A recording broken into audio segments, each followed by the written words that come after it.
వేంపేట యొక్క చరిత్ర ఏంటి? రక్తపు మరుగులు ఎలా అంటే ఇక్కడ ఫ్యాక్షన్ లేదు, కానీ ఇక్కడ ఒక వర్గపోరులో భాగంగా హత్యలు జరిగాయి. దాదాపు మీరు 17 జరిగాయి అంటున్నారు, కానీ 19 జరిగాయి. 19? ఇక్కడ కూడా వేంపేటలో కూడా దాన్ని లెనిన్ గ్రాండ్ అనేవాళ్ళు, మాస్కో అని వెలుగొండ అనేవాళ్ళు. ఈ క్రమంలో కమ్యూనిస్ట్ రాజకీయాలు కొత్త కదా ఊర్లోకి. డచ్ వాళ్ళు దాన్ని నిర్మించారు. తర్వాత ఇంగ్లీష్ వాళ్ళకి, బ్రిటిషర్స్కి 4,30,000 అమ్మారట ఆ రోజుల్లో మొత్తం కేసుకినాలని. ఇక్కడ వడ్లు పండడం అనేది 500 లారీలకు పైనే వడ్లు పండుతాయి ఆ గ్రామంలో, వరి. అందుకే దాన్ని రైస్ బౌల్ ఆఫ్ పాములపాడు అంటారు. బుడ్డా వెంగళరెడ్డి ఎపిసోడ్ చూసుకున్నట్లే ఒక కాలం హీరో, ఒక కాలానికి వచ్చేసరికి విలన్గా మారుతాడు. వాళ్ళ నాన్న పైన కూడా తిరుగుబాటు చేసినటువంటి వ్యక్తి చంద్రశేఖర్ రెడ్డి. ఒక వ్యభిచార గృహానికి పోవాల్సి వస్తుంది ఏదో సందర్భం. పోయినప్పుడు అంటే వాళ్ళు మీరు ఎందుకు ఇలా అయినారు, అలా ఉన్నారు, మీ జీవితాలు ఇలా ఉండొద్దు కదా అని ఏదో మాట్లాడే క్రమం. అక్కడ ఉన్నాను, సరే మాకు జీవితం లేదు, బయట లేదు కాబట్టి ఇట్లా ఉన్నాము, కడుపు కోసం ఉన్నాము అని ఏదో చెప్తారు. చెప్తే నీకు జీవితం ఇస్తా, నేను పెళ్లి చేసుకుంటా, నువ్వు జీవితం మార్చుకుంటావా అన్నాడు. అంటే వస్తాను. ఆయన ఆమెను తీసుకొచ్చి పెళ్లి చేసుకుంటా అని చెప్పి ఊరికి తీసుకొచ్చాడట ఆ రోజుల్లో. తీసుకొచ్చిన తర్వాత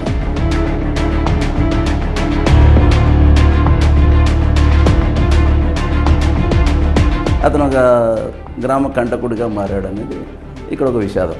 మాదిగలంతా ఆయన సపోర్టర్స్, మాలలంతా నిమ్మల చంద్రశేఖర్ రెడ్డి సపోర్టర్స్గా ఉండేవారు. ఈ రకంగా ఆ గ్రామ రాజకీయం ఉండే క్రమంలో అక్కడికి పీపుల్స్ వార్ పార్టీ ప్రవేశం జరిగింది. గిరిజన రైతుల మీద కాల్పులు జరిగాయి. దాదాపు గవర్నమెంట్ లెక్కలలోనే 20-30 చెప్తారు, కానీ 120 మంది పైన కాల్పులు జరిగాయి. చాలా పెద్ద. నిమ్మల చంద్రశేఖర్ రెడ్డి, బొమ్మ శివ ఇద్దరు ఎవరిది వాళ్ళదే. వీళ్ళు కాటా రుసుము ఎవరిది వాళ్ళు పెట్టుకుంటారు. చిట్టాపద్దులేం ఉండవు. అప్పుడు ఇది గ్రామంలో ఆధిపత్యంలో ఎవరున్నారు? నిమ్మల చంద్రశేఖర్ రెడ్డి సర్పంచ్గా ఉన్నారు, గ్రామ సర్పంచ్, కాంగ్రెస్ పార్టీ తరఫున. ఆయన ఉన్నాడు కాబట్టి ఆయన క్వశ్చనింగ్ చేయడం జరిగింది. జాన్ అని ఒక ఆయన, తర్వాత వేణాచార్యని ఒక ఆయన, ఇట్లా కొంతమందిని వేరే ఊర్లలో పారారయుత కూడా వాళ్ళని తీసుకొచ్చి వాళ్ళని ఊర్లో ఒక భయంకరమైన శిక్షలకు గురి చేశారు. అంటే వేసవిలో మార్చి నెలలో ట్రాక్టర్ ట్రాలీలు ఉంటాయి, 80 ఊర్లో నిలబడి ఉంటాయి, అవి కాలిపోతూ ఉంటాయి ఎండాకాలం. వీళ్ళని బట్టలు కూడా తీసి దాని మీద పండబెట్టేవారు.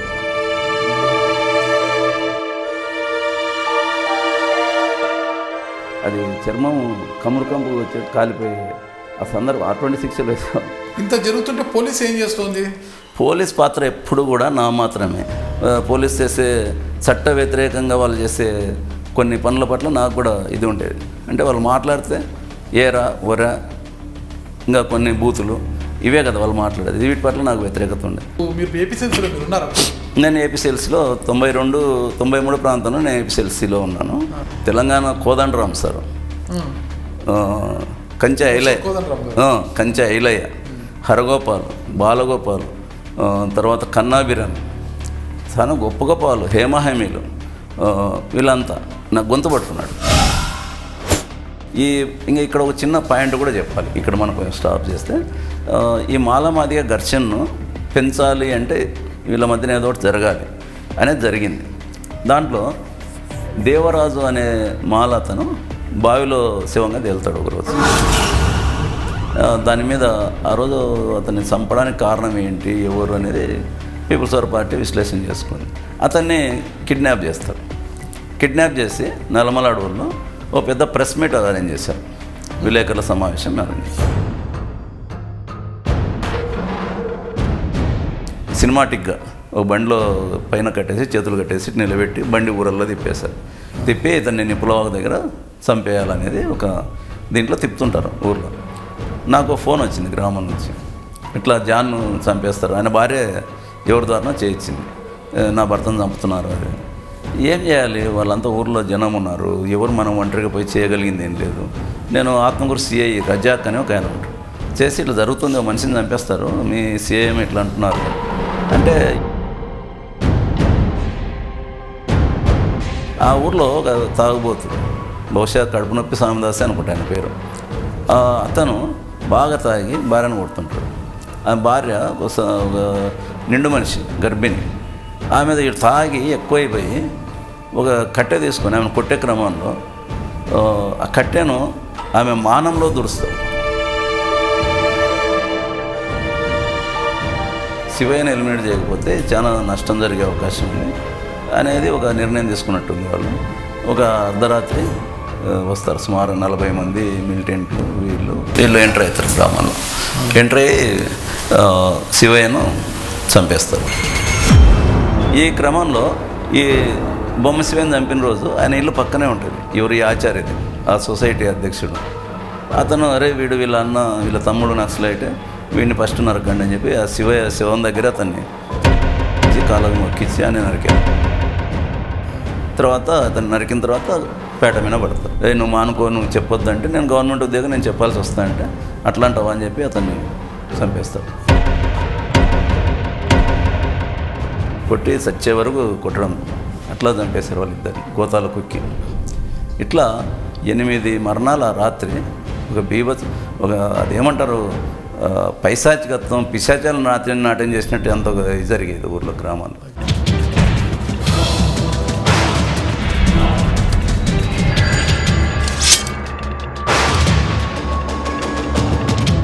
జ్ఞాపకాల నీడ కార్యక్రమానికి స్వాగతం. ఇప్పటికే 2 ఎపిసోడ్లు చూశారు కదా. జ్ఞాపకాల నీడ కార్యక్రమంలో భాగంగా మొదటి ఎపిసోడ్లో అంటే శ్రీశైలం నియోజకవర్గ పరిధిలోని ఆత్మకూరు బుడ్డా వెంగళరెడ్డి వర్సెస్ ఖాతా రఘుసామరెడ్డిల ఫ్యాక్షన్ ఎలా జరిగింది, వారి ఆ ఫ్యాక్షన్ ఎలా అంతమైంది అనేది. ఇక 2వ ఎపిసోడ్లో రేనాటిగడ్డ ఫ్యాక్షన్ అంటే Chella versus Bijjam versus Katasani triangle faction ఎలా జరిగింది, ఏం కదా చూశారు కదా. ఇకపోతే ఇప్పుడు రాయలసీమ పరిధిలోనే అంటే కర్నూలు జిల్లా పరిధిలోనే వేంపెంట అంటే అందరికీ తెలుసు కదా. వేంపెంట అంటే ఒక రైస్ బౌల్, అంటే వేంపెంట సమీపంలో అంటే పాములపాడు మండల పరిధిలోనే వేంపెంట గ్రామం ఉంటుంది.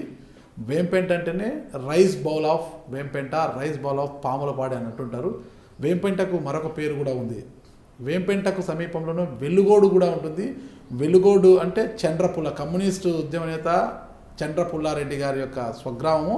అందుకే వెలుగోడును వచ్చేసి మాస్కో అని, ఇక వేంపెంటను లెనిన్ అని కూడా పిలుస్తుంటారు. ఇన్ని పేర్లు ఉన్న ఆ వేంపెంటలో ఒక మారణ కాండ జరిగింది. అంటే 1996 జూలైలో 8 మందిని ప్రత్యర్థులు ఊచకోత కోశారు. అయితే రైతు కూలీ సంఘం లేకుంటే పీపుల్స్ వార్ సానుభూతి పరులను ఆ గ్రామంలోని పెత్తందారులు 8 మందిని ఊచకోత కోస్తే పీపుల్స్ వారు కూడా అదే స్థాయిలో వారిని అడవికి పిలిపించి కూడా 9 మందిని అంతమందించారు. మొత్తం మీద చూస్తే వేంపెంట మారణకాండలో 17 మంది అసలు భాషారు మొత్తం కూడా హత్యకు గురయ్యారు. అసలు ఇదంతా ఎలా జరిగింది, అసలు రైస్ బౌల్ ఆఫ్ వేంపెంటగా ఉన్న ఆ గ్రామంలో ఈ మారణకాండ ఎలా జరిగింది అన్న వివరాలు తెలుసుకోవడానికి ఈరోజు మనకు అందుబాటులో ఉన్నారు సీనియర్ జర్నలిస్ట్, కర్నూలు జిల్లా ఏపీసీఎల్సీ మాజీ కార్యదర్శి సుబ్బారెడ్డి గారు మనతో ఉన్నారు. ఆయన వివరాలు తెలుసుకుంటారు. నమస్తే సుబ్బారెడ్డి గారు. నమస్కారం. వేంపెంట అంటేనే అందరికి వచ్చేది వేంపెంట మారణకాండనే గుర్తుకొస్తుంది. అంటే మామూలుగా కొంతమంది తెలిసిన వాళ్ళకి వేంపెంట అంటే ఇంకా పాములపాడు మండలం పరిధిలోనే వేంపెంట గ్రామం కదా. పాములపాడు అంటే రైస్ బౌల్ ఆఫ్ పాములపాడు అంటారు, rice bowl of Nandi Kottukuru అంటారు. ఎందుకంటే మీ ఇక్కడ కేసీ కెనాల్ కావచ్చు, నిప్పులవాగు, కాలువలన్నీ పోతాయి. వాటి పక్కనే మంచి పంట పొలాలు ఉంటాయి, వరిమల్లు అన్నీ కూడా బాగా ఎప్పుడు కలకల్లాడుతుంటాయి, పచ్చగా కలకల్లాడుతుంటాయి. ఇకపోతే పెన్నా పరివాహక ప్రాంతం కూడా వేంపెంటనే వస్తుందన్నమాట. ఇక చంద్రపుల్లారెడ్డి గారి స్వగ్రామమైన వెలుగోడు పక్కనే ఉండడము, ఇవన్నీ కూడా అంటే చాలా పేరుంది వేంపెంటకి. మరి ఆ వేంపెంట యొక్క చరిత్ర ఏంటి, ఆ దానికి ఈ రక్తపు మరుగులు ఎలా అంటాయి, అసలు ఏంటి ఆ స్టోరీ చెప్తారా సార్? ఖచ్చితంగా. వేంపెంట అనేది మీరు అన్నట్టు కృష్ణా పరివాహక ప్రాంతానికి పెన్నా పరివాహక ప్రాంతాన్ని కరెక్ట్గా డివైడ్ చేసే కరెక్ట్ సరిహద్దు రేఖలో పుట్టింది వేంపెంట గ్రామం. వేంపెంట గ్రామం దగ్గరే నిప్పులవాగు అనేది ఆడ స్టార్ట్ అవుతుంది. ఈ నిప్పులవాగు పేరు చూస్తేనే అదొక కవితాత్మకంగా ఆ పేరు ఎందుకు అలా వచ్చిందో తెలియదు.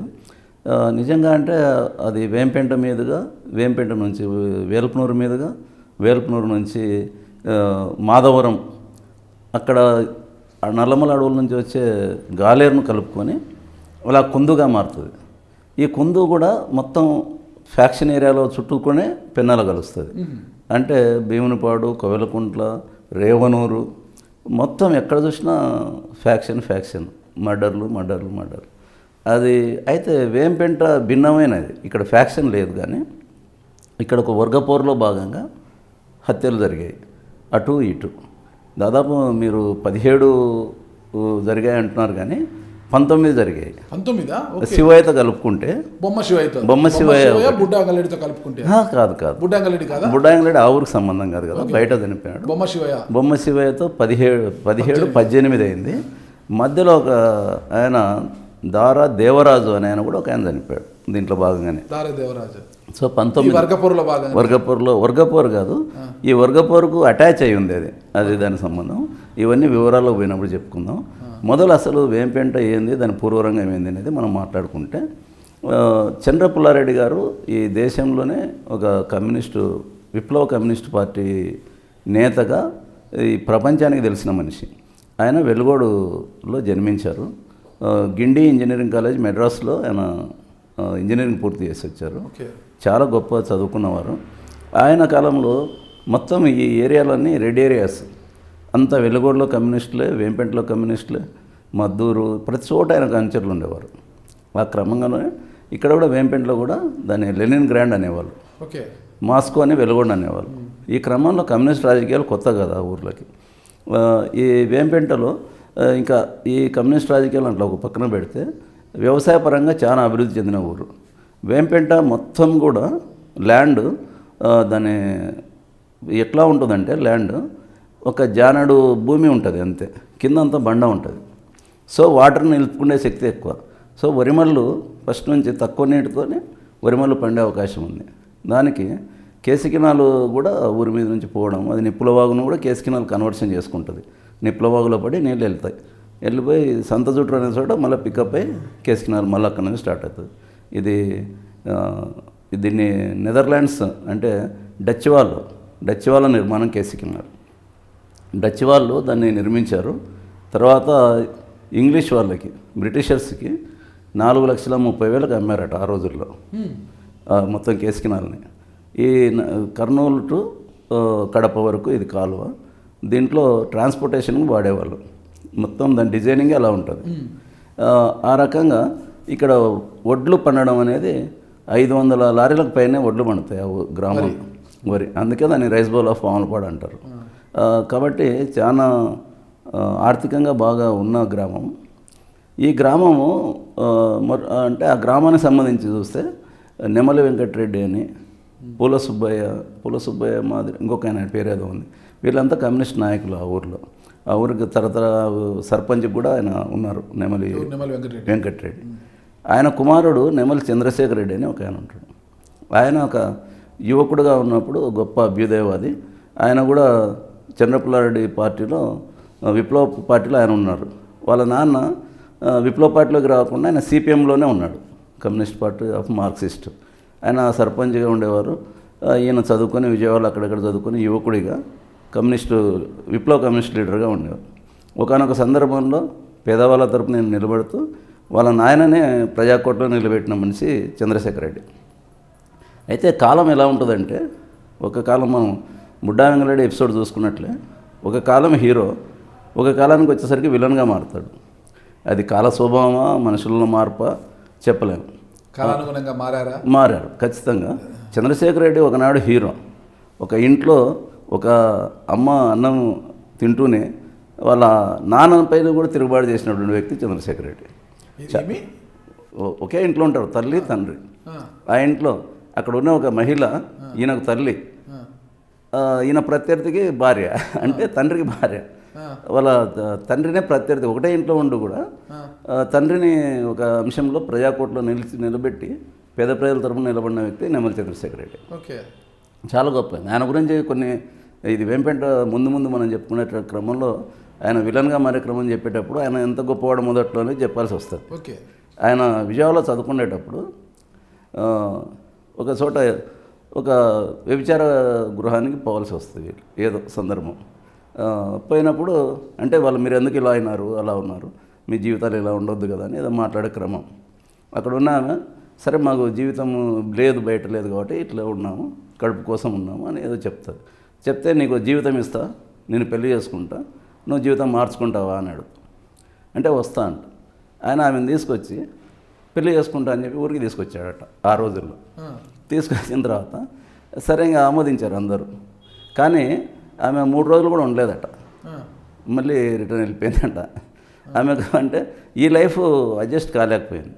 అంటే ఎంత గొప్ప వ్యక్తిత్వం ఉండాలి ఒక అలాంటి వ్యక్తి రాబోయే రోజులకు అతను ఒక గ్రామ కంటకుడిగా మారాడు అనేది ఇక్కడ ఒక విషాదం. ఈ క్రమం దీంట్లో ఏంటంటే వేంపేటను 2 భాగాల్లో చూడవచ్చు. మొదటిది చంద్రపుల్లారెడ్డి కమ్యూనిస్ట్ పార్టీ ఆ ఊర్లో ప్రవేశం అనేది మొదట్లో ఉండేది, అదొక అంశము. తర్వాతి క్రమంలో కాంగ్రెస్ తెలుగుదేశం వర్గాలుగా ఉండి ఆ పాత విప్లవ కమ్యూనిస్ట్ పార్టీ ఎక్కడో మాయమైపోయి నామమాత్రంగా సిపిఎం ఉంటూ ఇక్కడ తెలుగుదేశం కాంగ్రెస్ వర్గాలుగా ఉంటాయి. ఈ క్రమం ఎలా మారిందో తెలియదు. కానీ ఒకప్పుడు బొమ్మ శివయ్య, నిమ్మల చంద్రశేఖర్ రెడ్డి వీళ్ళిరువురు కూడా చంద్రపుల్లారెడ్డి సిపిఎంఎల్ పార్టీలో సభ్యులే. ఈ బొమ్మ శివయ్య ఎవరు? ఆ గ్రామానికి సంబంధించిన అతను కూడా ఒక రకమైన మధ్యతరగతి రైతు. నిమ్మల చంద్రశేఖర్ రెడ్డి మధ్యతరగతి రైతు. వీళ్ళిద్దరు కూడా యువకులు. బీసీ గాండ్ల కులం అంటారు. గాండ్ల అంటే తేలివాల. ఇప్పుడు మనం ప్రధానమంత్రి నరేంద్ర మోడీ క్యాస్టే అనుకోవచ్చు మనకు సౌత్లో. ఆ రకంగా వాళ్ళు ఉండేవాళ్ళు. వీళ్ళిద్దరూ కాలక్రమంలో 2 పార్లమెంటరీ రాజకీయ పార్టీలకు గ్రామ స్థాయిలో ప్రాతినిధ్యం వహిస్తారు, ఒకరు తెలుగుదేశానికి ఒకరు కాంగ్రెస్కి. ఈ క్రమం ఈ మారే క్రమంలోనే ఇక్కడ ఇంకో విషయం కూడా చెప్పాలి. ఈ గ్రామంలో మనకు తెలకపల్లి రవి అని ఒక ప్రముఖ జర్నలిస్టు, విశ్లేషకులు, గొప్పవారు. ఆయనకి ఈ గ్రామంతో సంబంధం ఉంది. వాళ్ళ అమ్మగారిది ఆ ఊరే, లక్ష్మమ్మ అని ఆమె పేరు. తర్వాత నరసింహయ్య వాళ్ళ ఫాదర్, ఆయన కర్నూలు జిల్లా సిపిఎం పార్టీ సెక్రటరీ కూడా పనిచేశారు. కాబట్టి ఆ గ్రామానికి ఫస్ట్ నుంచి కూడా రాజకీయంగా చైతన్యం ఉంది. వేంపేట సాంస్కృతికంగా ఒక కెరీర్ ఉంది ఆ గ్రామంలో. ఈ క్రమంలో మనం చెప్పుకుంటూ వస్తే నెక్స్ట్ ఈ తెలుగుదేశము కాంగ్రెస్ రాజకీయాలు వచ్చేటప్పటికి ఈ విప్లవ కమ్యూనిస్ట్ భావజాలము అంతా సద్దుమణిగింది.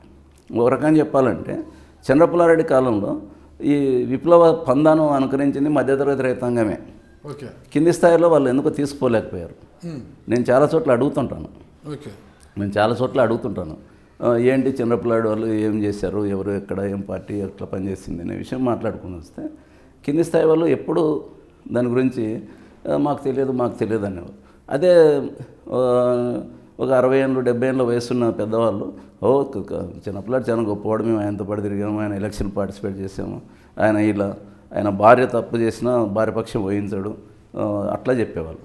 కింది స్థాయిలో పోలేదు ఆ పార్టీ. అందుకే ఎక్కువ కాలం మనగడలో సాగలేకపోయిందని నేను అనుకుంటాను. చంద్రపుల్లారెడ్డి వర్గం అక్కడ సిపిఐఎంఎల్ ఆయన ఏమంటారంటే చంద్రపుల్లారెడ్డి వర్గం, చంద్రపుల్లారెడ్డి పార్టీ లేదు. తర్వాత క్రమంలో చంద్రపుల్లారెడ్డి పార్టీ 4 పార్టీలుగా విడిపోయింది, అది వేరే కథ. దీంట్లో కూడా ఇంకొక పార్ట్ ఆఫ్ చంద్రపుల్లారెడ్డి వర్గం కూడా మనం చెప్పబోయే ఎపిసోడ్లలో ముందు మనకు తారసపడుతుంది. ఈ క్రమం మనం చెప్పుకుంటూ వచ్చే క్రమంలో ఎవరైతే ఒక ఆదర్శమైన యువకులుగా ఉన్న నిమ్మల చంద్రశేఖర్ రెడ్డి కానీ బొమ్మ శివయ్య కానీ వీళ్ళిద్దరూ వేరు పార్లమెంటరీ పార్టీల్లో ప్రధానంగా 2 పార్టీలకు ప్రాతినిధ్యం వహిస్తారు. ఎందుకు వహించాల్సి వస్తుంది? ఏం లేదు, సింపుల్. గ్రామంలో ఇప్పుడు కమ్యూనిస్ట్ పార్టీ ఇది విప్లవ పార్టీలకి స్పేస్ ఉండాలి. అంటే వర్గపోరు సాగితేనే విప్లవ పార్టీ కొనసాగుతుంది. వర్గపోరు ఏం లేనప్పుడు, వర్గపోరానికి సిద్ధం కానప్పుడు ఇక దాని ప్రాముఖ్యత ఉండదు. వర్గపోరు అంటే నథింగ్ బట్ ఏముంది, ఉన్నవాడు లేనివాడి కోసం భూమి లేనివానికి భూమి కావాలి, పని లేనివానికి పని కావాలి.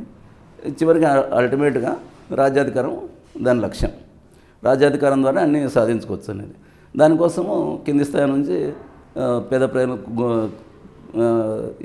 ప్రజలను సమీకరించడం, పోరాటాలకు సిద్ధం చేయడం అనేది కార్యక్రమం. అసలు ప్రోగ్రాం లేకపోతే ఇంకేముంటుంది? తెలంగాణ సాయుధ పోరాటం తర్వాత కమ్యూనిస్టులు ఇక్కడ చంద్రపుల్లారెడ్డి వాళ్ళు కూడా తెలంగాణ సాయుధ పోరాటంలో విస్తృతంగా పాల్గొన్నారు. అప్పుడు తెలంగాణ రైతాంగ దళాలు నల్లమల్లో కూడా ఉండేటివి. ఇక్కడ ఒక దళానికి మండల సుబ్బారెడ్డి అని వెలుగోడు సంబంధించిన ఆయన పెద్ద లీడర్, ఒక దళ నాయకుడిగా కూడా పనిచేశారు.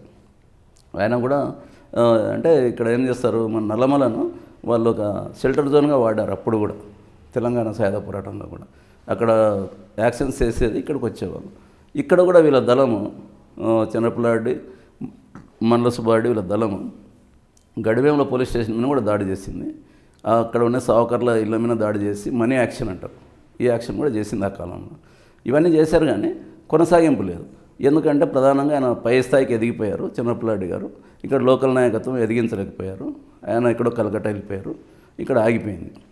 ఈ ఈ క్రమం అయిపోయిన తర్వాత ఇంక వీళ్ళకు కూడా ఏంటంటే 83లో తెలుగుదేశం పార్టీ అదొక ఒక రకంగా యువతకు ఒక ఆదర్శప్రాయంగా కనపడింది. ఈ ఈ కాంగ్రెస్ పార్టీకి సంబంధించిన ఈ వ్యవహారంలో వాళ్ళ అవినీతి ఇవన్నీ చూస్తే ఇదేదో కొద్దిగా కొత్త పార్టీ, కొంచెం పేద ప్రజలు బీసీల పార్టీ అనేది అలా వచ్చింది. దాంతో భాగంగా బుడ్డా వెంగళరెడ్డి కూడా నాయకుడికి ఎదిగి వచ్చినారు. ఈ బొమ్మ శివ యానంచరుడు అయిపోయాడు. ఆటోమేటిక్గా 2 పవర్ గ్రూప్స్ ఉన్నప్పుడు ఇంకో రెండో పక్షం వహించడం ఇది నిమ్మల చంద్రశేఖర్ రెడ్డి ఇలా పోయారు. ఆయన ఒకప్పుడు కమ్యూనిస్ట్ అయినప్పటికీ ఆయన అలా వెళ్ళాడు. అయితే ఇక్కడ దీంట్లో కూడా ఏంటంటే తెలుగుదేశం పార్టీలో ఉంటూ కూడా అతను కులాన్ని ఆయన పట్టించుకోడు. కులము నేను రెడ్డి కాబట్టి ఆయనకు ఇంకా బాగా పేదవాళ్ళు ఆయన వెనకమ్మడి ఉండేవాళ్ళు. ఆ ఊర్లో మాదిగలంతా ఆయన సపోర్టర్స్, మాలలంతా నిమ్మల చంద్రశేఖర్ రెడ్డి సపోర్టర్స్గా ఉండేవాళ్ళు. ఈ రకంగా ఆ గ్రామ రాజకీయం ఉండే క్రమంలో అక్కడికి పీపుల్స్ వార్ పార్టీ ప్రవేశం జరిగింది. పీపుల్స్ వార్ పార్టీ కర్నూలు జిల్లాలో తొలుత 83, 84లో నామాత్రంగా ఒక సైద్ధాంతిక పరంగానే ఉండింది. కానీ 89 ప్రాంతానికి వచ్చేసరికి దళాలు ఏర్పడ్డాయి. నల్లమల ఫారెస్ట్లో దళాలు ఏర్పడుతుంది. ఈ దళాలు ఏర్పడే క్రమంలో తెలంగాణకు చెందిన గుద్దేటి లింగమూర్తి, గ్రేట్ పర్సన్ గుద్దేటి లింగమూర్తి, ఆయన కృష్ణ అంటారు. కృష్ణనే కాదు శంకర్ అంటారు, శంకరే కాదు రవీంద్ర అని కూడా అంటారు. ఒక 3-4 పేర్లతో ఉంటారు. ఆయన కాకతీయ యూనివర్సిటీలో తెలుగు గోల్డ్ మెడలిస్ట్ ఆయన పిహెచ్డి చేశారు. తర్వాత మీకు బాగా గుర్తుంటే ఇంద్రవెల్లి గిరిజన రైతుల మీద కాల్పులు జరిగాయి. దాదాపు గవర్నమెంట్ లెక్కలలోనే 20-30 చెప్తారు కానీ 120 మందికి పైగానే కాల్పులు చనిపోయారు. చాలా పెద్ద ఇష్యూ. ఆ సభ, దానికి సంబంధించిన ఒక సభ జరిగింది అక్కడ ఇంద్రవెల్లి. దీనికి సంబంధించిన స్తూపం ఆవిష్కరణ ఒక సభ జరిగింది. ఆ సభలో జార్జ్ ఫెర్నాండెజ్ గారు కూడా పాల్గొన్నారు. దాన్ని ఆ మీటింగు ఏమంటారు ముఖ్య అతిథిగా వచ్చారు. ఆ మీటింగును చేసింది కృష్ణ, ఈయననే గుద్దేటి లింగమూర్తి. ఆయన దాంట్లో ప్రధాన వక్తలలో ఆయన ఒకడు, వరవర్రావు, ఫెర్నాండెజ్, ఇంకా ఒకరిద్దరు. అంటే ఏ స్థాయి మనిషి మీరు అర్థం చేసుకోవచ్చు. ఆ స్థాయి మనిషి ఈ కర్నూలు జిల్లాలో ఆయన విప్లవోద్యమం విస్తరణ కోసం ఇక్కడికి పంపించబడ్డాడు. ఆయన వేంపేంట కేంద్ర స్థానంగా చేసుకొని ఆయన కార్యకలాపాలు స్టార్ట్ చేశాడు. ఆయన వేంపేంటలో ఉన్నప్పుడు నాట్లకు వెళ్ళేవాడు, ఇవి వరి నాట్లు వేసేవాడు. వరి నాట్లు వేస్తూ పాటలు పాడేవాడు. ఆయన పాటలకు విపరీతంగా ఆకర్షితులేవారు. తర్వాత పనులు అయిపోయిన తర్వాత సావిడిలో కూర్చుంటే కృష్ణ కృష్ణ పాటలు పాడు, నువ్వు ఇది చెప్పు అది చెప్పు, ఆయన రాజకీయాలు బోధించేవాడు. ఆ రకంగా వేంపేంటలో పీపుల్స్ వార్ పార్టీకి సంబంధించి ఒక రైతు కూలి సంఘం ఏర్పాటు కూడా జరిగింది. ఇది వేంపేంటలో ఫస్ట్ ఒక స్టెప్. వెనకటి చంద్రపులాడి వర్గం ఇటు తెలుగుదేశం కాంగ్రెస్కి విడిపోయింది. తర్వాత ఇక్కడ మళ్ళీ పీపుల్స్ వార్ రంగ ప్రవేశంతో మళ్ళీ ఒక విప్లవ పార్టీకి అక్కడ చోటు వచ్చింది. మళ్ళీ బీజం పడింది. ఆయన స్టార్ట్ చేశారు. ఈ క్రమంలో ఆ గ్రామం నేపథ్యం ఒకసారి చెప్పుకోవాలి. ఈ నెమలి చంద్రశేఖర్ రెడ్డికి బొమ్మ శివయ్యకి మధ్యన చిన్న చిన్న ఘర్షణలు, గొడవలు మామూలుగా ఉండేవి. ఎవరి వర్గం వాళ్ళు అట్లా చూసుకునేవాళ్ళు. ఈ క్రమంలో ఆ గ్రామంలో మీకు చాలా ఊర్లో నట్టు కావిలి అనేది తెలిసి ఉంటుంది. కావిలి అనేది పంట పొలాల పరిరక్షణ కోసము కావిలి కాలం పెడతారు గ్రామం ఉమ్మడి దీంట్లో. దానికోసం ఏం చేస్తారంటే కాటా రుసుము అని ఒకటి పెడతారు. అంటే ఆ ఊర్లో పండే ధాన్యం ఏదైనా కానీ ఎవడన్నా బయట వ్యాపారస్తులు కొనుగోలుకు వస్తే దాన్ని గ్రామంలో ఉండే వాళ్ళే వాళ్ళ కాటా ద్వారా తూకం వేయించి ఇచ్చేస్తారు. దానికోసం అని చెప్పి ఇంత అమౌంట్ తీసుకుంటారు వ్యాపారస్తుల నుంచి. క్వింటాల్కి ఇంతనో లేదంటే 100కి ఇంతనో తీస్తారు. అది లెక్కేసుకొని వేలం పెడతారు. పెడితే ఎవరో మధ్యవర్తి వేలం తీసుకొని గ్రామానికి ఆ డబ్బు కడతారు. ఆ డబ్బు ఒక్కో గ్రామంలో 30 లక్షలు 20 లక్షలు కూడా వస్తుంటుంది. వేల్పునూరు లాంటి అత్యంత ఫ్యాక్షన్ ఉన్న విలేజ్లో కూడా ఏ రోజు కూడా ఈ కాటా రుసుము అనేది స్టాప్ కాలేదు. ఇక్కడ అదే సేమ్ ఇదే ఉంది. 500 లారీలు పోయే ఊర్లో కాటా రుసుము కూడా చాలా బలంగా ఉంటుంది. అయితే ఇక్కడేం చేసేవాళ్ళు అంటే నెమలి చంద్రశేఖర్ రెడ్డి, శివయ్య ఇద్దరు గ్రూపులకు సంబంధించిన రైతులుగా విడిపోయినట్టుంటారు. కాబట్టి వీళ్ళొక కాటా పెడతారు, వాళ్ళొక కాటా పెడతారు. రెండు విడివిడి కాటాలు. విడివిడి కాటాలకు రుసుము వసూలవుతుంది. అంటే నెమల చంద్రశేఖర్ రెడ్డి, బొమ్మ శివ ఇద్దరు ఎవరిది వాళ్ళదే. వీళ్ళు కాటా రుసుము ఎవరిది వాళ్ళు పెట్టుకుంటారు. ఈ పెట్టుకునే క్రమంలో వచ్చిన డబ్బు ఉంటుంది కదా, ఊర్లో కావిలి అనేది దానికి వీళ్ళు మా వంతు ఇదని వీళ్ళు ఇస్తారు, వాళ్ళ వంతు ఇదని వీళ్ళు ఇస్తారు, అట్లా నడిచేది. సరే మిగిలిన డబ్బు ఏమవుతుందని వాళ్ళని అడిగేవాళ్ళు లేరు. వీళ్ళు చెప్పడానికి వీళ్ళు ఎవరు చెప్పరు. సహజంగా బయట ఉండే ఒక టాక్ ఏంటంటే ఆయా వర్గాలకు సంబంధించిన ఖర్చులు, మేము పాలిటిక్స్కి సంబంధించిన ఖర్చులు ఈ గ్రామం డబ్బుల్లోంచే వాడేవాళ్ళని అంటారు. అది మనకైతే పూర్తిగా తెలియదు. అయితే దాన్ని ఎప్పుడు వాళ్ళు లెక్కలు చెప్పలేదు కాబట్టి వాళ్ళే తిన్నట్టే లెక్క, చిట్టాపద్ధతులేమి ఉండవు. ఆ క్రమం నడిసే దీంట్లో ఈ పీపుల్స్ వారు వచ్చిన తర్వాత క్వశ్చనింగ్ మొదలైంది. ఇది ఏమవుతుంది, మీరేం చేస్తున్నారు మిగతా డబ్బులు అంటే మీరెవరు చెప్పడానికి వీళ్ళు. ఈ గందరగోళంలో అప్పటికి ఏంటంటే ఫస్ట్ ఈయన రైతుకుల సంఘం ఏర్పాటు చేసినప్పటికీ ఊర్లో ఉండే మాలలు ప్రధానంగా వీళ్ళతో కలిసి ఉండేవాళ్ళు. ఎవరు మావోయిస్ట్ పార్టీ, అప్పుడే పీపుల్స్ వార్ పార్టీలో వాళ్ళే క్వశ్చనింగ్ రైజింగ్ అంతా ఉండింది. అప్పుడు ఇది గ్రామంలో ఆధిపత్యంలో ఎవరున్నారు, నెమల చంద్రశేఖర్ రెడ్డి సర్పంచ్గా ఉన్నారు, గ్రామ సర్పంచ్ కాంగ్రెస్ పార్టీ తరఫున. ఆయన ఉన్నాడు కాబట్టి ఆయన క్వశ్చనింగ్ చేయడం జరిగింది. జరిగిన తర్వాత వాళ్ళు కొంచెం రెక్లెస్గా వెనక్కి తిరిగి మాట్లాడము ఇవన్నీ మొదలయ్యాయి. దాంట్లో కొంతమందిని కొట్టడము, వాళ్ళని ఊరిడిపించడము ఇవి కూడా జరిగాయి. వాళ్ళలో ఏంటంటే జాన్ అని ఒక ఆయన, తర్వాత వేణాచార్యని ఒక ఆయన, ఇట్లా కొంతమందిని వేరే ఊర్లలో పారారయుతో కూడా వాళ్ళని తీసుకొచ్చి వాళ్ళని ఊర్లో ఒక భయంకరమైన శిక్షలకు గురి చేశారు. అంటే వేసవిలో మార్చి నెలలో ట్రాక్టర్ ట్రాలీలు ఉంటాయి, ఇనుపవి ఊర్లో నిలబడి ఉంటాయి, అవి కాలిపోతూ ఉంటాయి ఎండాకాలం. వీళ్ళని బట్టలు కూడా తీసి దాని మీద పండబెట్టేవారు. అది చర్మం కమురుకంపు వచ్చి కాలిపోయే ఆ సందర్భం, అటువంటి శిక్షలు వేసేవారు. తర్వాత వాళ్ళకి ఏదో కేసు వీళ్ళు అది చేశారు ఇవి చేశారని జైల్లోకి పంపించడం ఇవన్నీ జరిగినాయి. వర్గపోరాలో భాగం. వర్గపోరాటం అంటే అది ఒక భూస్వామికి వ్యతిరేకంగా రైతు కూలీలు తిరగబడడం, ఆ క్రమంలో భూస్వామి తన పైచేయి చూపించుకోవడం ఇవన్నీ మొదలయ్యాయి. ఆ క్రమం అది ఇట్లా స్టార్ట్ అయ్యే క్రమంలోనే చిన్నగా గ్రామంలో పీపుల్స్ వారు ఆధిపత్యంలోకి వచ్చేసి మీ కాటా రుసుము ఇట్లా రెండు పెట్టడం అనేది తప్పు, రెండు ఉండకూడదు, ఒకటే ఉండాలి, ఒకటే కాట నడవాలి. ఆ కామన్ గుడ్ ఫండ్ ఏదో ఉందో, ఆ వచ్చే డబ్బు ఏదైతే ఉందో గ్రామ డెవలప్మెంట్కి ఉపయోగించాలి అనేది వాళ్ళు ఒక దీనిగా తీసుకుంటారు. ఇంత జరుగుతుంటే పోలీస్ ఏం చేస్తుంది? పోలీస్ పాత్ర ఎప్పుడు కూడా నా మాత్రమే. ఏదైనా ఒక సంఘటన జరిగితే కంప్లైంట్ వస్తే కంప్లైంట్ తీసుకోవడం, దానికి సంబంధించి ఏదో చేస్తారు. కానీ ఇంక మనకెందుకులే, మనకు సంబంధం లేని వ్యవహారం. అప్పుడు ఆ స్టేజ్లో గ్రామాల్లో పగలే తిరిగేవాళ్ళు నక్సలైట్, ఆయుధాలు వేసుకొని అటు ఇటు తిరిగేవాళ్ళు. అప్పట్లో భవనాసి దళం కూడా స్టార్ట్ అయింది. ఈ భవనాసి దళానికి ఒక ఆయన గంగన్న అని, కిరణ్ అని అతను నాయకుడిగా ఉన్నాడు. ఆయన ఇంకొక ఆయన జేఎన్ఎం రాము అని పాటలు పాడేవారు. వాళ్ళిద్దరు కూడా వేంపేంటకు మజిరా గ్రామమైనటువంటి కొట్టాలను, సుంకులమ్మ కొట్టాలను, ఆ ఊర్లో పెళ్లి చేసుకుంటారు ఇద్దరు అమ్మాయిలని. వాళ్ళ బావమరిది కూడా వీళ్ళతో పాటు దళంలో తిరిగేవాడు. ఇది స్టార్టింగ్ ఎర్లియర్ స్టేజ్.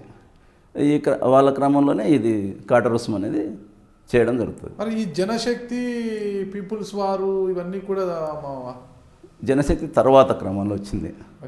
జనశక్తి అప్పుడు ఫస్ట్ వేంపెంట్లో స్టార్ట్ అయినప్పటికీ జనశక్తి ఆనవాళ్ళు ఏం లేవు. తర్వాత వాళ్ళు జనశక్తి వాళ్ళు ఏంటంటే తర్వాత క్రమంలో వస్తారు. వాళ్ళ పాలసీ ఏంటంటే వాళ్ళు సెమీ యూజీ అంటారు. ఎట్లా ఉంటుందంటే కొంత పార్టీ వాళ్ళ పార్టీ అండర్ గ్రౌండ్లో పనిచేస్తుంది, దానికి దళాలు ఉంటాయి. కొంత పార్టీ ఏం చేస్తారంటే ప్రజా సంఘాల పేరుతో బయట ఉంటాయి. బయట పిఓడబ్ల్యూ అని, ప్రగతిశీల మహిళా సంఘం, అలాగే రైతుకుల సంఘాలు అవన్నీ బయట ఓపెన్గా ఉంటాయి, దళాలు బయట ఉంటాయి. అప్పుడు అక్కడ కూడా ఏంటంటే వరంగల్కి సంబంధించిన ఆయన్ని భాస్కర్ అని, శేషగిరి అని, ఆయన కూడా ఇంజనీరింగ్ గ్రాడ్యుయేటు, ఆయన జనశక్తి దళాలకు నాయకత్వం వహించేవాడు. తర్వాత ఆయన భార్య సంధ్య అని, మనం ఇక్కడ వి సంధ్య కాదు ఇంకో సంధ్య ఉండేవాళ్ళు, జనశక్తి సంధ్య. ఆమె కూడా పెద్ద పాపులర్, ఆమె చాలా గొప్ప లీడరు. ఆమె వాళ్ళకు పనిచేస్తారు. వీళ్ళు తర్వాత క్రమంలో వస్తారు, అది కూడా చెప్పుకుందాం. ఇక్కడ మనం ఎక్కడ ఏమో పీపుల్స్ వారికి సంబంధించి కాటా రుసుము ఉంది. కాటా రుసుము ఒకటే పెడతారు. అయితే అక్కడ చిన్న దాంట్లో ఏం జరుగుతుందంటే ఈ మాలలు అనుకున్నాం కదా, వాళ్ళే సంఘ సభ్యులు ఎక్కువ మంది సంఘంలో దాన్ని లీడర్షిప్ వహించడం చేయడం జరుగుతుంది. రైతు కూలి సంఘం. తమాషం అంటే ఇక్కడ వేంపేంటలో మాలలు కూడా మిగతా ఆధిపత్య కులాలతో సమానంగా పొలాలు ఉండే వాళ్ళు ఎక్కువ ఉన్నారు, ఆస్తులు ఉన్నాయి వాళ్ళకు. ఎవరు 10 ఎకరాలు తక్కువ ఉన్న వాళ్ళు ఎవరు లేరు. అయినా వాళ్ళు ఏంటంటే ఒక సామాజికపరమైన వివక్షకు గురవుతూ పీపుల్స్ వార్ సంఘాలతో పాటు పనిచేశారు. తర్వాత ఈ ఆటోమేటిక్గా ఈ కాట రుసుము అనేది వాళ్ళ చేతికి వచ్చింది. డబ్బులు బాగా మిగిలినాయి. వచ్చిన డబ్బులతో గ్రామంలో రోడ్లు వేశారు. ఒకటి ఏదో పశువుల ఆసుపత్రికి సంబంధించింది కూడా నిర్మాణం జరిగింది. మంచిగా జరుగుతూ ఉన్నాయి. అయితే ఇదంతా కూడా గ్రామం పెత్తందారిగా ఉన్న వాళ్ళకి కొంచెం కంటగింపుగానే మారింది. ఈ క్రమంలో తర్వాత కూడా చిన్న చిన్న పోలీస్ కేసులు పెట్టడం, కొంతమంది జైల్లో పంపించడం, ఈ స్థాయి పెరుగుతూ వచ్చింది. ఈ క్రమంలో బాగా సీరియస్ అవుతూ వచ్చింది. ఈ మధ్యకాలంలోనే విష్ణువర్ధన్ రెడ్డి అని ఒక ఆయన, నిమ్మల చంద్రశేఖర్ రెడ్డి అనుచరుడు, ఒకరోజు లాస్ట్ బస్సు ఉంటుంది ఆ ఊరికి. ఆ బస్సులో అతను బాగా తాగి ఎవడో దారి ఇవ్వలేదనో సీట్ ఇవ్వలేదనో ఒక ఆ ఊరికి సంబంధించిన ఒక ఎస్సీ కులాలకు సంబంధించిన దళితుడిని చెప్పుతో కొట్టడం జరిగింది. ఆ విషయం ఇది ఫ్లేరప్ అయ్యేసరికి పౌరకుల సంఘంగా ఆత్మకూరు నుంచి టీం పోవడం గ్రామంలో నిజ నిర్ధారణ కమిటీకి వెళ్ళి ఆ విషయంలో నిమ్మల చంద్రశేఖర్ రెడ్డిని ప్రశ్నించడం కూడా జరిగింది. అప్పుడు మీరు ఏపీసీఎల్సీలో మీరు ఉన్నారా? నేను ఏపీసీఎల్సీలో 93 ప్రాంతంలో నేను ఏపీసీఎల్సీలో ఉన్నాను. 93కు ఏదంటే నాకు అప్పటికి ఏం పెద్దగా తెలియవు. 93లో కర్నూలు జిల్లా మహాసభలు జరిగాయి ఏపీసీఎల్సీకి సంబంధించి. అప్పట్లో ఆత్మకూరులో డాక్టర్ గౌరీనాథ్ అని ఆయన, ఇంకొకరు సాగర్ అని, వెంకటేశ్వర్లు అని, ఇట్లా కొంతమంది ఏపీసీఎల్సీలో పనిచేసేవాళ్ళు. టీచర్సు, లెక్చరర్స్, తర్వాత డాక్టరు ఇట్లా ఉండేవాళ్ళు. వాళ్ళు ఈ సభలు జరుగుతూ ఉన్నాయి. నాకు ఈయన ఫ్యామిలీ డాక్టర్ గౌరీనాథ్, వాళ్ళ చిన్న తమ్ముడు నా క్లాస్మేట్. సో ఆయనతో పరిచయాలు ఉన్నాయి. నేను అక్కడికి పోయినప్పుడు వాళ్ళు మాట్లాడుకుంటున్నారు, ఇట్లా సభలు జరుగుతున్నాయి, ఏమన్నా నువ్వు చందా ఇవ్వగలవా, ఎందుకంటే ఇట్లా ఉంటుంది ఇట్లా ఉంటుంది, పౌరకుల సంఘం అంటే ఇది పౌరుల హక్కుల కోసం పనిచేస్తుంది, పోలీసు చూడు ఎంత డామినేటింగ్ ఉంటుందో, పేదవాడికి న్యాయం జరగదు, అటువంటిప్పుడు మనం వాళ్ళ తరపున ఉండాలి, ఇవన్నీ చెప్పేవారు. ఇదేదో నిజంగా నాకు కూడా పోలీస్ చేసే చట్ట వ్యతిరేకంగా వాళ్ళు చేసే కొన్ని పనుల పట్ల నాకు కూడా ఇది ఉండేది. అంటే వాళ్ళు మాట్లాడితే ఏరా ఒరా ఇంకా కొన్ని బూతులు ఇవే కదా వాళ్ళు మాట్లాడేది. వీటి పట్ల నాకు వ్యతిరేకత ఉండేది. అది ఈ సంఘం మీద క్వశ్చన్ చేస్తుందంటే చాలా గొప్ప సంఘం అని నేను ఫీల్ అయ్యి నేను కూడా కొంత చందాలు వసూలు చేసి ఆ మీటింగ్కి సంబంధించి ఒక 1000 రూపాయల చందా నేను కలెక్ట్ చేసి ఇచ్చాను. ఇస్తే వాళ్ళు నువ్వు కూడా ఈ సంఘంలో ఎందుకు పని చేయకూడదు, నువ్వు రా సభకు రా అని చెప్పి సభకు పిలిచిపోయారు. సభలో చూశాను. ఆ సభ ఎవరెవరు ఉన్నారు, ఆ సభ 2 రోజులు జరుగుతుంది. తెలంగాణ కోదండరాం సారు, కంచె ఐలయ్య, హరగోపాలు, బాలగోపాలు, తర్వాత కన్నాబిరన్, చాలా గొప్ప గొప్ప వాళ్ళు, హేమహేమీలు, వీళ్ళంతా. మళ్ళీ ఇటు పక్కన మన పురుషోత్తం సారు, సుధాకర్, ఇట్లా యువకులు. తర్వాత ఈయన అడ్వకేటు సుధాకరు, అడ్వకేటు ఇంకొక ఆయన ఉంటారు సురేష్ అని, వీళ్ళంతా యువకులు. వీళ్ళ వాదాలు ఒకటి, ఇవన్నీ కూడా ఇంత గొప్ప వాళ్ళు లైన్లో నిలబడి అందరితో పాటు భోజనానికి నిలబడడం, వాళ్ళు సపరేట్గా ప్రత్యేకత ఏం లేకపోవడం, అందరితో సమానంగా ఉండడం, ఇదే గొప్ప ప్రపంచం, గొప్ప వాళ్ళు నాకు అనిపించింది. నేను ఆ సంఘంలో పనిచేయడం మొదలుపెట్టాను. ఫ్యాక్ట్ ఫైండింగ్లో తిరగడము, అట్లా చిన్నగా నాకు తొలుత ఈసీ మెంబర్గాను, తర్వాత జాయింట్ సెక్రటరీగాను, తర్వాత జిల్లా సెక్రటరీగాను నేను పనిచేశాను. ఆ క్రమంలోనే మేము ఫ్యాక్ట్ ఫైండింగ్కు వేంపేంటకు పోవడం జరిగింది. పోయినప్పుడు అక్కడ ఏంటంటే ఈ నిమ్మల చంద్రశేఖర్ రెడ్డికి అంతా ఊర్లో ఉండే ఎస్సీ మాదిగ కులస్తులు సపోర్టర్స్. అక్కడ ఒక ఆయన పేరు యేసరత్నం, ఏకంగా మీరేంది మా రెడ్డిని ప్రశ్నించేది ఏంది, ఆయన ఎలాంటి వాడు, ఆయన కులమత భేదాలు అస్సలు పట్టించుకోడు, మమ్మల్ని అసలు బావాని పిలుస్తారు, బావమరిదని పిలుచుకుంటారు, మేము ఆయనతో కలిసి భోంచేస్తాము, ఆయనకి ఇది లేదు అది లేదు. ఏకంగా యేసరత్నం అనే ఆయన నాకు గొంతు పట్టుకున్నాడు.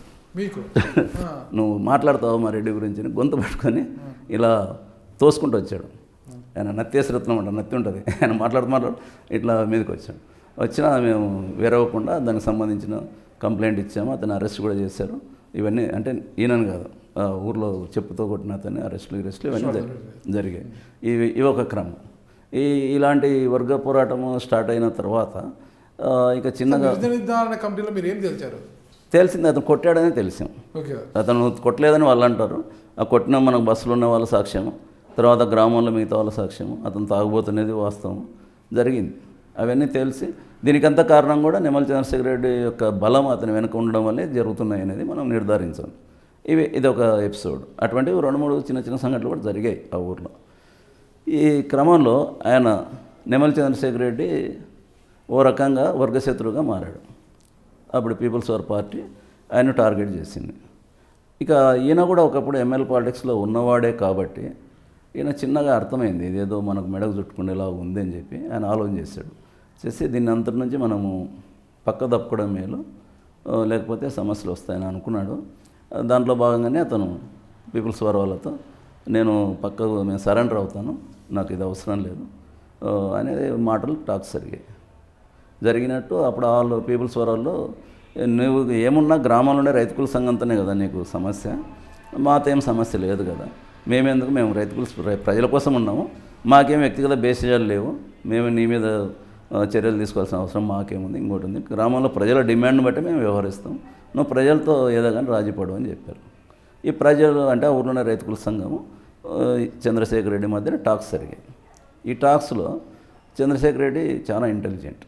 అతను ఏం చేశారంటే మొత్తం మీద వీళ్ళు రైతుకుల సంఘంలో కొంత రాజీ కావాలంటే చంద్రశేఖర్ రెడ్డి వల్ల జైళ్ళకు పోయిన వాళ్ళు, ఇబ్బందులకు గురైన వాళ్ళు, కనీసం కూలి పని చేసుకునేవాడు జైలు పోతే ఇంట్లో ఇల్లు గడవని వాళ్ళు, ఇవన్నీ ఎంత నష్టపోయి ఉంటారు అనేది ఒక లెక్కేసి కొంత అమౌంట్ నువ్వు ఇది కట్టాలి, వాళ్ళందరూ ఇబ్బంది పడినారు వాళ్ళకి ఇచ్చేయాలి ఇవన్నీ ఒక ఒప్పందం చేశారు.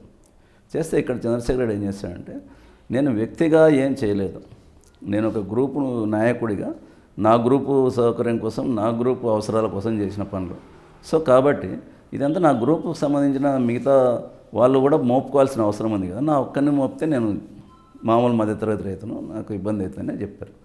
అయితే అక్కడ రైతుకుల సంఘం క్రియాత్మకంగా వివరించలేకపోయింది అని నా అభిప్రాయం. ఇప్పుడు మిగతా గ్రూప్ లీడరే దేనైనా బాధ్యత వహించాలి. సరే అతను కట్టాల్సిన డబ్బు కూడా గ్రూపు వాళ్ళ నుంచి అతనే వసూలు చేసి కట్టిండొచ్చు, కానీ అతను తెలివిగా వీళ్ళపైన వేస్తాడు, మీరే వసూలు చేయండి వాళ్ళ దగ్గర అని. అప్పుడు వాళ్ళు ఒక్కోరికి 20,000 అది వేయడంతో వీళ్ళు కొంచెం బ్యాడ్ అయిపోయినారు. వాళ్ళంతా చిన్న చిన్న రైతులు ఉంటారు కదా, నువ్వు డబ్బులు వసూలు చేయడంతో ఏందబ్బా వీళ్ళు నక్సలైట్లు ఇట్లా చేస్తారా అనేది వచ్చింది. కానీ బయటకి ఈ విషయం తెలియదు, ఇతను ఇవ్వాల్సిన డబ్బులు వాళ్ళపైన పోయింది. ఆ రకంగా కొంత అది ఒక గ్రామంలో జరిగింది. తర్వాత ఈయన గ్రామం వదిలిపెట్టి విశాఖపట్నం అట్లా వెళ్ళిపోయారు. గ్రామంలో సమీకరణాలు కూడా మార్పు చెందినాయి. అప్పుడు నెక్స్ట్ తెలుగుదేశం సంబంధించిన బొమ్మ శివయ్య ఆధిపత్యంలోకి వచ్చారు. చిన్న ఇక్కడ సబ్మిషన్, ఇప్పుడు నెమలి చంద్రశేఖర్ రెడ్డి వాళ్ళ నాన్న నెమలి వెంకటరెడ్డి ఆయన ఏమైపోయాడు? ఆయన కాలక్రమేణా వయసు అయిపోయింది, అంతే. ఆయన కార్యక్రమాలు ఏం లేదు, చంద్రశేఖర్ రెడ్డి నడుపుకుంటూ ఇంకా ఆయన వయసు అయిపోయి ఇంకా ఆయన సైడ్ అయిపోయాడు. ఈయన అంతా ఓకే, ఈయన వైజాగ్ వెళ్ళిపోయిన తర్వాత ఇక బొమ్మ శివయ్య ఆధిపత్యం వస్తారు. ఇక్కడే కరెక్ట్గా ఇక్కడ ఇది ఎట్లయితే మార్పు చెందిందో అక్కడ ఉండే గ్రామంలో ఉండే పీపుల్స్ వార్ రాజకీయాల్లో కూడా చిన్న మార్పు ఒకటి వచ్చింది. ఏదంటే అంతవరకు గ్రామంలో పీపుల్స్ వార్ పార్టీకి దన్నుగా ఉన్న మాల కులస్తులు వాళ్ళు క్రమేపీ పార్టీకి దూరం అయ్యారు. కారణం ఏదంటే వీళ్ళు కూడా అందరితో సమానం భూమి ఉన్నవాళ్ళు. ఇప్పుడు భూమి లేనివాడు అదేమంటారు, పోరాడితే పోయేదేముంది అనుకున్నవాడు మాత్రం పోరాటంలోకి వస్తుంది తప్ప ఇక్కడ అంత ఇంత ఉంది కదా, పోరాడితే పోతుంది, ఉన్నది పోతుంది అనుకున్నవాడు చిన్నగా దూరం అవుతారు. ఆ క్రమంలో ఆ గ్రామంలో కొద్దిమంది ఉన్నారు పీపుల్స్ వార్తో, మెయిన్ క్యారెక్టర్స్ అన్నీ కొంచెం తగ్గిపోయినాయి, పక్కకి వెళ్ళిపోయారు. వాళ్ళంతా సైడ్ అయిపోయేసరికి గ్రామంలో అత్యంత పేదరికంలో ఉన్న మాదిగలు సంఘాలలో చేరడం మొదలుపెట్టారు. ఈ మాదిగలంతా ఎవరు? చంద్రశేఖర్ రెడ్డితో ఉన్నవాళ్ళు. ఏ రోజైతే నా మెడ పట్టుకున్నాడో యేసరత్నం కూడా సంఘంలోకి వచ్చేసాడు, ఈ పక్క ఉన్నారు వాళ్ళు మాలలు అట్లా జరిగారు. వాళ్ళు ఈయన శివయ్య వర్గంలో మాలలు ఉండేవాళ్ళు. ఈ మాది దూరం అంటే అందరే కాదు, కొంతమంది అప్పటికే మేము కూడా అట్లా ఎందుకు మనం ఊకే వాళ్ళ మీద ఉంటే రిస్క్ ఉంటుంది, పోలీసులు వస్తారు, ఇంకోటి వస్తుంది, ఇవన్నీ. ఇప్పుడు ఎవడైనా కానీ కొంత స్థిమితంగా స్థిరంగా ఉన్నవాడికి విప్లవాల పట్ల ఆసక్తి ఉండదు. విప్లవం తీసుకొచ్చే దాంట్లో నా వాటా నాకు వాళ్ళు ఇచ్చేది నాకు ఆల్రెడీ ఉంది కదా. ఒక మనిషి బతకడానికి 10 ఎకరాలు 5 ఎకరాలు పొలం కావాలి, అది సాధించి పెడతా విప్లవోద్యమం అనుకున్నప్పుడు ఆల్రెడీ అలా ఉన్నవాడు ఒక ఆదర్శవంతుడు అయితే తప్ప ఉద్యమం కోసం పనిచేయడు. అవసరం కోసం చేయడం అనేది కొంత ఉంటుంది, ఆదర్శం కోసం చేయడం అనేది కొంత ఉంటుంది. ఈ ఆదర్శాలన్నీ కూడా కొంచెం గట్టి ఇది వచ్చినప్పుడు వర్గపోరులు నిలబడడం కష్టం. కానీ ఎవరైతే ఖచ్చితంగా మనకు ఇంకా లేదు, పోయేదేం లేదు, మనం సాధించుకోవాల్సిందే అనుకున్నవాడు పానం పోయే వరకు నిలబడతాడు. దాంట్లో ఆ రకంగా మాదిగలు వచ్చేసారు మళ్ళీ దీంట్లోకి, రంగంలోకి వీళ్ళు ఎలా దూరం అయిపోయారు. మాదిగల్లో సంఘము వాళ్ళ ఆటోమేటిక్గా ఈ గ్రామ కావిల సంఘం వాళ్ళ చేతికి వెళ్ళిపోయింది, గ్రామ సంఘం వెళ్ళిపోతే ఇంకా అది ఇంకా కంటగింపుగా ఉంది కదా, దాన్ని ఎలా సాధించుకోవాలి, ఎలా తెంచుకోవాలి, ఏం చేయాలి అనుకున్నప్పుడు చిన్నగా దీన్ని మనం డైరెక్ట్గా అయితే కష్టము వీళ్ళతో, దీన్ని ముళ్ళును ముళ్ళుతోనే తీయాలనే ఒక వర్గ స్వభావాన్ని చూపించారు. ఎవరు అక్కడ ఉన్న గ్రామ పెద్దలు, ఈసారి నెమలి ఈయన శివయ్య, ఈయన ఏం చేశాడు, ఈ మాలలను రెచ్చగొట్టడం మొదలుపెట్టారు. ఏమని అంటే, ఒరే ఆ రోజుల్లో మీరు మాతో సమానమైన మనుషులే, ఆస్తులు ఉన్నాయి, సరే మీరు కాటారు చేస్తున్నారు అంటే సరే మాతో సమానమైన మనుషులు మీరు చేస్తున్నారు కాబట్టి మాకు కూడా పెద్ద ఫీలింగ్ లేదు. ఈరోజు చూడు ఒక చాటడు గింజలు కూడా పండని మాదిగోళ్ళు చేస్తున్నారు, మరి ఇది ఏమన్నా బాగుందని వాళ్ళని చిన్నగా రెచ్చగొట్టు బొమ్మశివ. దాంతో వాళ్ళు అసలు కాటా మీరు పెట్టేది ఏంది, వాళ్ళు పెట్టేది ఏంది, ఈ రంగంలోకి వెళ్ళు ఫ్యాక్సీ వారు వెనక నుంచి నడపడం మొదలుపెట్టారు. బైక్ చూడడానికి ఇదేదో మాలమాదిగ ఘర్షణ, అప్పటికే ఎంఆర్పిఎస్ ఈ వ్యవహారాలు నడుస్తున్నాయి, మాలమాదిగ ఘర్షణగా బయటకు కనబడుతుంది, వెనక అండర్ కరెంట్గా వీళ్ళే ఉంటారు, వీళ్ళే కరెంట్గా. అట్లా అది సాగుతూ వచ్చింది. సాగుతూ వస్తే పార్టీ ఖచ్చితంగా పీపుల్స్ పవర్ పార్టీ వాళ్ళు గ్రహిస్తారు కదా ఏం జరగబోతుంది, ఏం జరుగుతుంది, అసలు మనకు శత్రువులు మాలలు కాదు, ఇదంతా నడిపించే వాళ్ళు వీళ్ళు శివయ్య వర్గం కాబట్టి శివయ్యని టార్గెట్ చేస్తారు. ఆటోమేటిక్గా కనబడుతుంది, మేమంతా బయట చూస్తుంటాం కాబట్టి తెలుస్తుంది. ఆ క్రమంలో అతనికి కూడా భయం వచ్చింది, శివయ్యకి, బొమ్మ శివయ్య. ఇంకా దీంట్లో మనకు కూడా ఏదో ఉంది, మనకు కూడా ఏదో జరిగేటట్టు ఉంది కాబట్టి దీన్ని మనం కూడా తప్పుకోవడం మంచిది, చంద్రశేఖర్ రెడ్డి తప్పుకున్నాడు కదా, మనం ఆ మార్గం పోదాం అనుకున్నాడు. అనుకొని కొంత ఒక లాయర్ దగ్గరకు ఎవరి దగ్గరకు పోయి నన్ను ఏదన్నా గట్టిన పడేయండి, నేను కూడా సరెండర్ అవుతాను అని, సరే ఎవరిదో అట్లా సంబంధించిన మిలిటెంట్స్తో వాళ్ళతో మాట్లాడించుకొని మళ్ళీ ఈయనకు కూడా సేమ్ అదే చెప్పారు, నువ్వు గ్రామంలో కదా జరుగుతుంది వాళ్ళతో ఏదైనా మాట్లాడుకో అని చెప్పి. అయితే కరెక్ట్ ఇక్కడే పిన్ పాయింట్, సరే నేను సరెండర్ అవుతా అన్న మనిషి ఒకరోజు లేదు, 2 రోజులు లేదు, వారం లేదు, ఈ సరెండర్ మాట ఎత్తడంలే. ఏం జరుగుతుంది అని విచారిస్తే ఏం చేసుకుంటారు, ఏమైనా పీక్కుంటారా, పీపుల్స్ వర్లో ఏం చేస్తారు చూద్దాం, ఏమేద్దాం, ఎవడేం చేస్తాడు, వాడేం చేస్తాడు, వీడేం చేస్తాడు అని మాటలు మొదలైనవి. ఇది ఏం అర్థం కాలేదు వాళ్ళకి. ఇంకా దాంతోపాటు గ్రామంలో కూడా అతను దౌర్జన్యం స్టార్ట్ అయింది, ఇక వాడిని కొట్టడం వీడిని కొట్టడం. ఈ క్రమంలో ఇంకా ఇక్కడ ఒక చిన్న పాయింట్ కూడా చెప్పాలి, ఇక్కడ మనం కొంచెం స్టాప్ చేస్తే, ఈ మాలమాదిగ ఘర్షణను పెంచాలి అంటే వీళ్ళ మధ్యన ఏదో ఒకటి జరగాలి అనేది జరిగింది. దాంట్లో దేవరాజు అనే మాల అతను బావిలో శివంగా తేలుతాడు ఒకరోజు. ఈ క్రమంలోనే ఇతను శివంగా ఎందుకు తేలినాడు అని, దేవరాజు మాల సమాజ వర్గం. ఇక అతను చచ్చిపోతేనే బయట ప్రచారం ఏం చేస్తారంటే, మా పీపుల్స్ వారికి సంబంధించిన దళ సభ్యులు కొంతమంది మాదిగలు కలిసి చంపేశారు, ఈయనను తీసుకుపోయి చంపినారు అనేది ఒక పుకారు, ఒక ఇది, దానికి సంబంధించిన కేసు అన్నీ మొదలవుతాయి. అయ్యో మాలలు చంపారు, మాలలకు మాదిగలకు అది ఇంకా తీవ్రతరం అవుతుంది, మా మనిషిని చంపారు అనేది. ఇది ఏంది ఇలా జరిగిపోతుంది, ఎవరు చంపారు తేల్చకపోతే కష్టం అని చెప్పి దాని మీద ఆ రోజు అతన్ని చంపడానికి కారణం ఏంటి, ఎవరు అనేది పీపుల్స్ పవర్ పార్టీ విశ్లేషణ చేసుకొని మద్దయ్య అనే ఒకడిని, ఆ మర్డర్తో సంబంధం ఉన్న అతను కూడా మాల సంబంధం ఉండేది, మాలకే, మాది ఉంది. అతన్ని కిడ్నాప్ చేస్తారు. కిడ్నాప్ చేసి నల్లమల అడవుల్లో ఓ పెద్ద ప్రెస్ మీట్ అరేంజ్ చేశారు, విలేకరుల సమావేశం అరేంజ్ చేస్తారు. దాంట్లో ఈ మద్దయ్యను మాట్లాడిస్తారు. మద్దయ్య ఒక స్టేట్మెంట్ ఇస్తారు, ఆ రోజు అసలు నక్సలైట్లు ఎవరు చేయలేదు ఆ పని, గ్రామంలో ఉండే మాదిగలు కూడా చేయలేదు, దాంట్లో వేరే కారణాల వలన ముక్కమల్ల శివయ్య అనే అతను ప్రేరేపించడం వలన, ముక్కమల్ల శివయ్య అనే ఆయన వచ్చేసి ఈ గాన్ల సామాజిక వర్గం బొమ్మ శివయ్య అనుచరుడు, మేమే చేసాము, ఇంతమంది పోయినాము, ఇట్లా చంపేసి దాంట్లో బాయలేసాము. ఎందుకు చంపారని చెప్పలేదు, అది ఏదో కారణాలు చెప్తారు కానీ అవి మనం ఇక్కడ దీంట్లో చెప్పేదగినవి కాదు, ఏదో వివాహితర సంబంధానికి సంబంధించిన అంశాలు ఉన్నాయి కొన్ని అని చంపారని అంటారు. అతను చెప్తాడు, చెప్పిన తర్వాత పేపర్లు ప్రముఖంగా ప్రచురించడం బాగా ఇదైపోయింది. అప్పటికే కరెక్ట్గా ఇవన్నీ వేంపేట గ్రామస్తులు గురించి ఇంకో చెప్పాలి ఇదే సందర్భంలో. వేంపేట గ్రామస్తులు మామూలుగా శాంతి కాముకులే, పెద్ద ఘర్షణలకు పోయేవాళ్ళు కాదు, ఇంకోటి కాదు. కాకపోతే వాళ్ళకి ఏంటంటే ఫస్ట్ నుంచి ఎంఎల్ పార్టీలు అంటే ఉండే గౌరవంతో కూడిన భయము గ్రామస్తులు ఉండేది. అంటే ఒక ఎంఎల్ పార్టీని మామూలుగా తెలుగుదేశంలోనూ కాంగ్రెస్లో ఉండే ఎదుర్కోవడం అసాధ్యమనే ఒక అభిప్రాయం వాళ్ళకు ఉంటుంది. కానీ అట్ ది సేమ్ టైము ఏదో ఇంకొక ఎంఎల్ పార్టీతో ఉంటే మనం కూడా సేఫ్, వాళ్ళు అయితే పోరాడగలుగుతారనే ఒక చిన్న తప్పుడు ఒక అవగాహన వాళ్ళకు ఆలోచనతో. అందుకే అక్కడే ప్రతిఘటన అని ఒక చంద్రపులాడి సంబంధించిన పాయల వర్గాల్లో అదొక వర్గం. అప్పుడు చంద్రపుల్లారెడ్డి గారు ఉంటారు ఇంకా లేరు, ఇక్కడ లేరు. ఆయన లేకపోయినా ఆయన పార్టీ దేశమంతా ఉంది కదా. ఆయన ఎక్కడికి పోయేటారు? ఆయన పశ్చిమ బెంగాల్లో పార్టీ నిర్మాణాల్లో ఉన్నారు. ఆయన అప్పటికి చనిపోయారు అనుకుంటా. ఇవన్నీ మొదలెట్టారు ఇప్పుడు కాదు, అప్పటికే చనిపోయారు. ఆయన భార్య, రెండో భార్య ఒక ఆమె రాధక్క అని ఒక ఆమె ఉంటుంది. నేను మొన్న ఇంటర్వ్యూలో కూడా ఆమె చనిపోయిందని చెప్పాం, కానీ ఆయన బతికే ఉందట నాకు తెలిసింది. ఈ మధ్య బాగా వయసు అయి ఉండొచ్చు.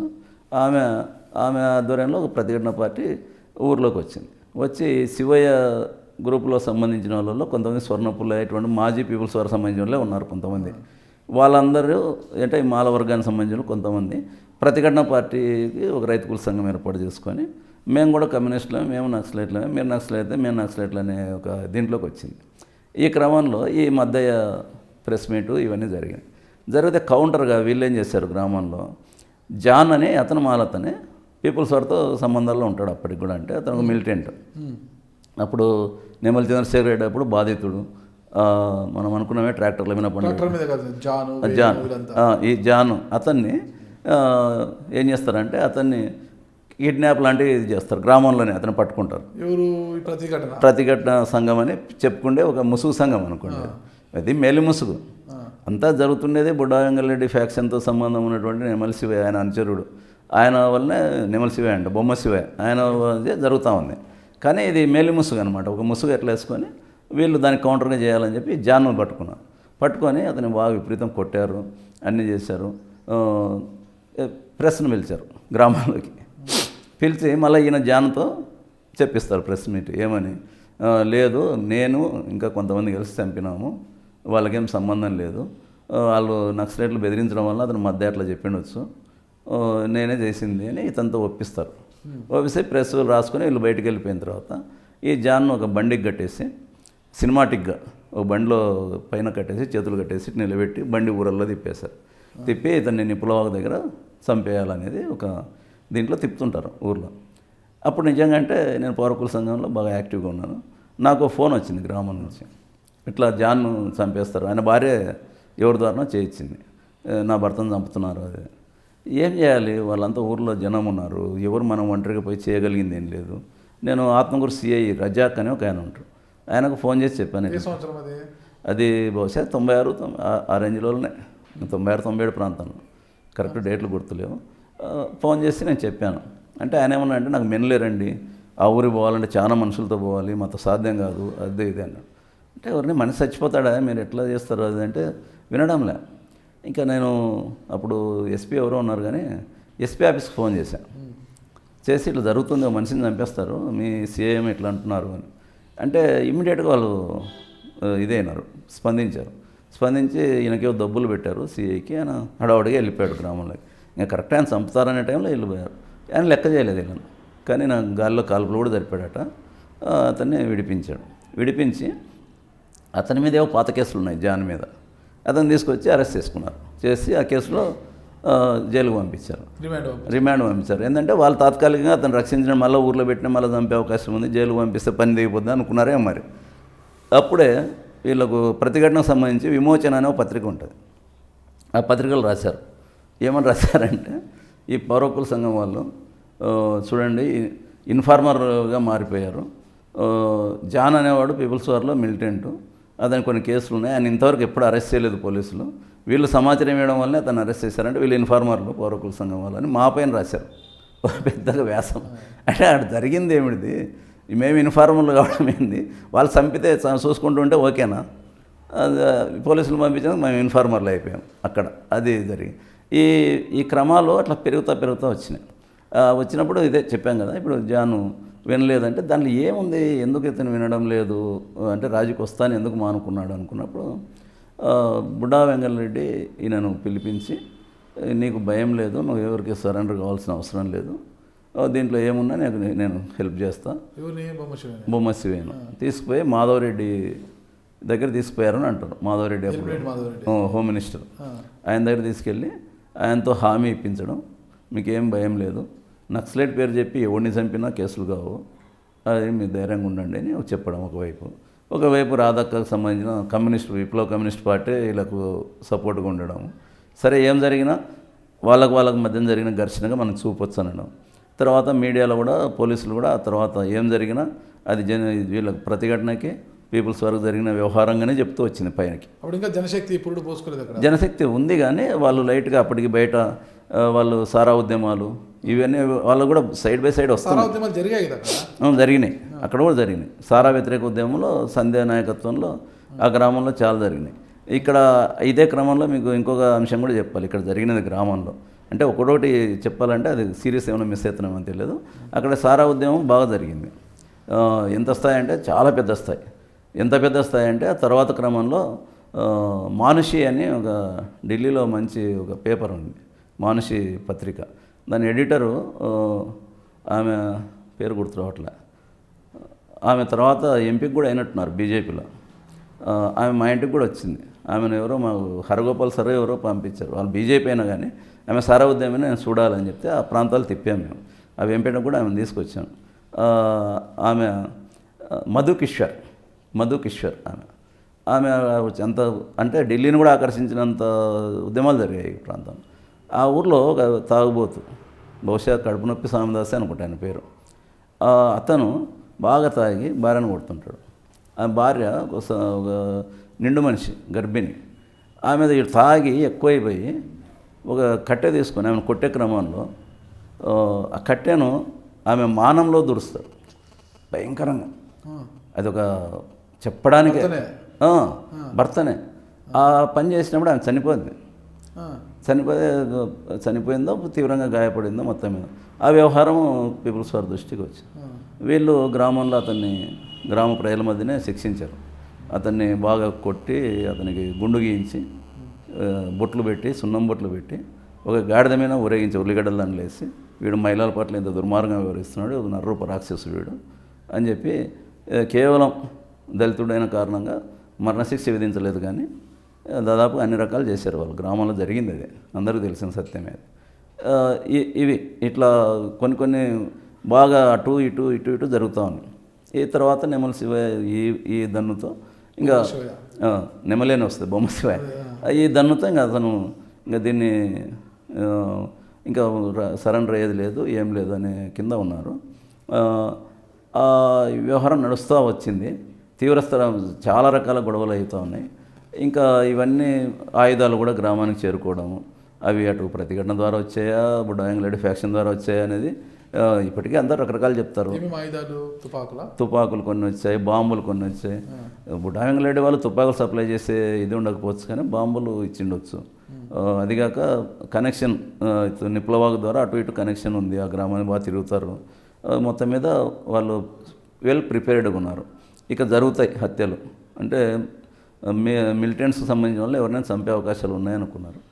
ఆ క్రమంలోనే ఆ వ్యవహారంలోనే పీపుల్స్ వారు నాయకత్వము ఖచ్చితంగా ఈ ఎలిమినేట్ చేయకపోతే, శివయ్యను ఎలిమినేట్ చేయకపోతే చాలా నష్టం జరిగే అవకాశం ఉంది అనేది ఒక నిర్ణయం తీసుకున్నట్టుంది వాళ్ళు. ఒక అర్ధరాత్రి అంటే 96 జూలై 17వ తేదీ 17 జరిగింది, 16 నైటు గ్రామంలోకి వస్తారు. సుమారు 40 మంది మిలిటెంట్లు వీళ్ళు గ్రామంలోకి వచ్చి 98 జూలై 16 అంటే 15 రాత్రి వీళ్ళు ఎంటర్ అవుతారు గ్రామంలో. ఎంటర్ అయ్యి శివయ్యను చంపేస్తారు, కాల్చి బొమ్మ శివయ్యను చంపేస్తారు. ఇక రాత్రి కాసేపు ఉండి ఊర్లో తిరిగేసి వెళ్ళిపోతారు వాళ్ళు. ఇంకా వాళ్ళు వెళ్ళేంత వరకు ఏం లేదు. ఇప్పుడు మీకు తెలియదు విషయం, ఇట్లా వస్తున్నారు చంపేస్తారు. ఎట్లా తెలుస్తుంది మనకి? జరిగిన తర్వాతనే కదా. ఇప్పుడు రాత్రి జరిగింది, అందరూ ఎవరు నిద్రలో వాళ్ళు ఉన్నారు. జరిగిన తర్వాత ఎలా వచ్చి శివయ్యని పట్టుకుని అతను చెప్తారా? గ్రామంలోకి వచ్చినారు, ఇంటి దగ్గర పోయినారు, పిలిచి ఇతను ఇన్ని నేరాలు పాల్పడినాడు, ఇట్లా అయిందని ప్రజాకోట్లాంటి చిన్నది అట్లా చెప్పేసి చంపేసి వాళ్ళు చిన్నగా దాటుకుని వెళ్ళిపోతారు. పోయేటప్పుడు మాదేపేటలో వీళ్ళ మిలిటరీలకు సంబంధించి కూడా హెచ్చరిస్తారు, కొంచెము ఇట్లా జరిగే అవకాశం ఉంది, మీరు జాగ్రత్తగా ఉండండి అని కూడా చెప్తారు. చెప్పి వాళ్ళు వెళ్ళిపోతారు. వీళ్ళు కూడా ఏముండదు, ఇది పోలీస్ ఇంటర్ఫియర్ ఏం లేదు, పోలీసులకు తెలియదు. పోలీసులకు హఠాత్తుగా జరిగిన సంఘటన కదా, అర్ధరాత్రి జరిగినది. వాళ్ళు తిరిగి అడవిలోకి వెళ్ళిపోతారు. సమీపంలోనే ఉంటుంది నల్లమల్ల అడవి, వేంపేటకు అనుకునే ఉంటుంది. వాళ్ళు అడవిలోకి వాళ్ళు వెళ్ళిపోయి దూరంగా వెళ్ళిపోయినారు. వెళ్ళిపోయిన తర్వాత అప్పుడు ఈవిల్స్ రాక్షస శక్తులన్నీ ఒక్కసారిగా నిద్రలేసినాయి గ్రామంలో. బొమ్మశివ వర్గీయులు అనుకోండి, పాత నెమలి చంద్రశేఖర్ రెడ్డి, అన్ని వర్గాలన్నీ ఒకటైపోయినాయి. ఇంకా అప్పుడు ఈ పెద్ద ముప్పును అంటే ఎవరెవరు పాత నెమలి చంద్రశేఖర్ రెడ్డి వర్గీయులు అనుకోండి, బొమ్మశివ వర్గీయులు అనుకోండి, ప్రతిఘటన పేరుతో ఉన్నటువంటి ఒక సుసంస్థ అనుకోండి, అన్నీ ఒక బీభత్సకాండం వచ్చేసి ప్రధానమైన మిలిటెంట్స్ ఎవరు మాదిగలే కాబట్టి మాదిగపేట మీద పడతారు. ఈ మాదిగపేటకు గ్రామానికి మధ్యలో నిప్పులవాగు పోతుంటుంది, అది అడ్డం అంటే ఒక బ్రిడ్జి ఉంటుంది, ఆ బ్రిడ్జి దాటుకొని వచ్చేసి మొదలుపెట్టారు దారుణమైన హింస. అయితే ఇక్కడ నెమలి బొమ్మశివ ఇంటి పక్కనే ఈయన ఒక ఆయన ఆచార్య ఉంటాడు, ఆయన పేరు ఏదో ఉంది, ఒక ఆచార్య. మనం అప్పుడు ట్రాక్టర్ల మీద పండబెట్టినారని చెప్పి వేణాచార్య, అతను కాలక్రమంలో పీపుల్స్ వార్లో కమాండర్గా వెళ్ళిపోతాడు. ఆయన అక్కడ ఉంటాడు. ఆయన వాళ్ళ అన్న ఊర్ల గ్రామంలో ఉంటాడు. ఈ హత్యాకాండ స్టార్ట్ అయ్యే ముందు ఇంకో చిన్న విషయం చెప్పాలి. ఈ గ్రామంలో రైతుకుల సంఘం బాగా బలంగా పనిచేసే రోజులలోనే గ్రామానికి సంబంధించి ఒక 400 ఎకరాలు దేవాలయ భూములు ఉండేవి. ఈ దేవాలయ భూములన్నీ కూడా ఈ పెత్తందారి దాంతో నీదే నాదే అనుకుంటే గొడవలలో బీళ్లుగా కూడా ఉండేటివి. దానికి సంబంధించిన దేవాలయానికి ఇవ్వాల్సిన డబ్బులు కూడా ఇచ్చేవాళ్ళు కదా, ఎవరైనా వేసుకునే వాళ్ళు కూడా. అయితే పీపుల్స్ ఫర్ వాళ్ళు ఏం చేశారంటే ఈ మొత్తం భూమిని అర్ధ ఎకరా యూనిట్గా చేసి 800 మందికి భూమి పంపిణీ జరిపారు ఊర్లో. 800 మంది పేదవాళ్ళకు, నిరుపేదలకు దేవాదాయ శాఖకు సంబంధించిన భూములను పనిచేశారు. పనిచేయడంతో పాటు ఇది పండించుకోవాలంటే ఎలా పండించుకుంటారని చెప్పి వాళ్ళు ఒక సొసైటీ ఏర్పాటు చేశారు. సామూహిక వ్యవసాయం జరుపుకుందామని చెప్పి ఒక సొసైటీ ఏర్పాటు చేసి ఆ సొసైటీకి సుబ్బరాయుడు అనే ఒక ఆయనని, ఈ ఆచార్యని వాళ్ళకు చైర్పర్సన్గా పెడతారు. వీళ్ళు ఏం చేస్తారంటే అక్కడ చుట్టుపక్కల ఉన్న ఫెర్టిలైజర్ షాపులలోనూ అడిగి కొన్ని లారీల ఎరువులు కావాలని చెప్పి ఎరువులు తీసుకుంటారు. మీకు మరి కట్టించే బాధ్యత మాది అని చెప్పి ఎరువులు తెప్పిస్తారు.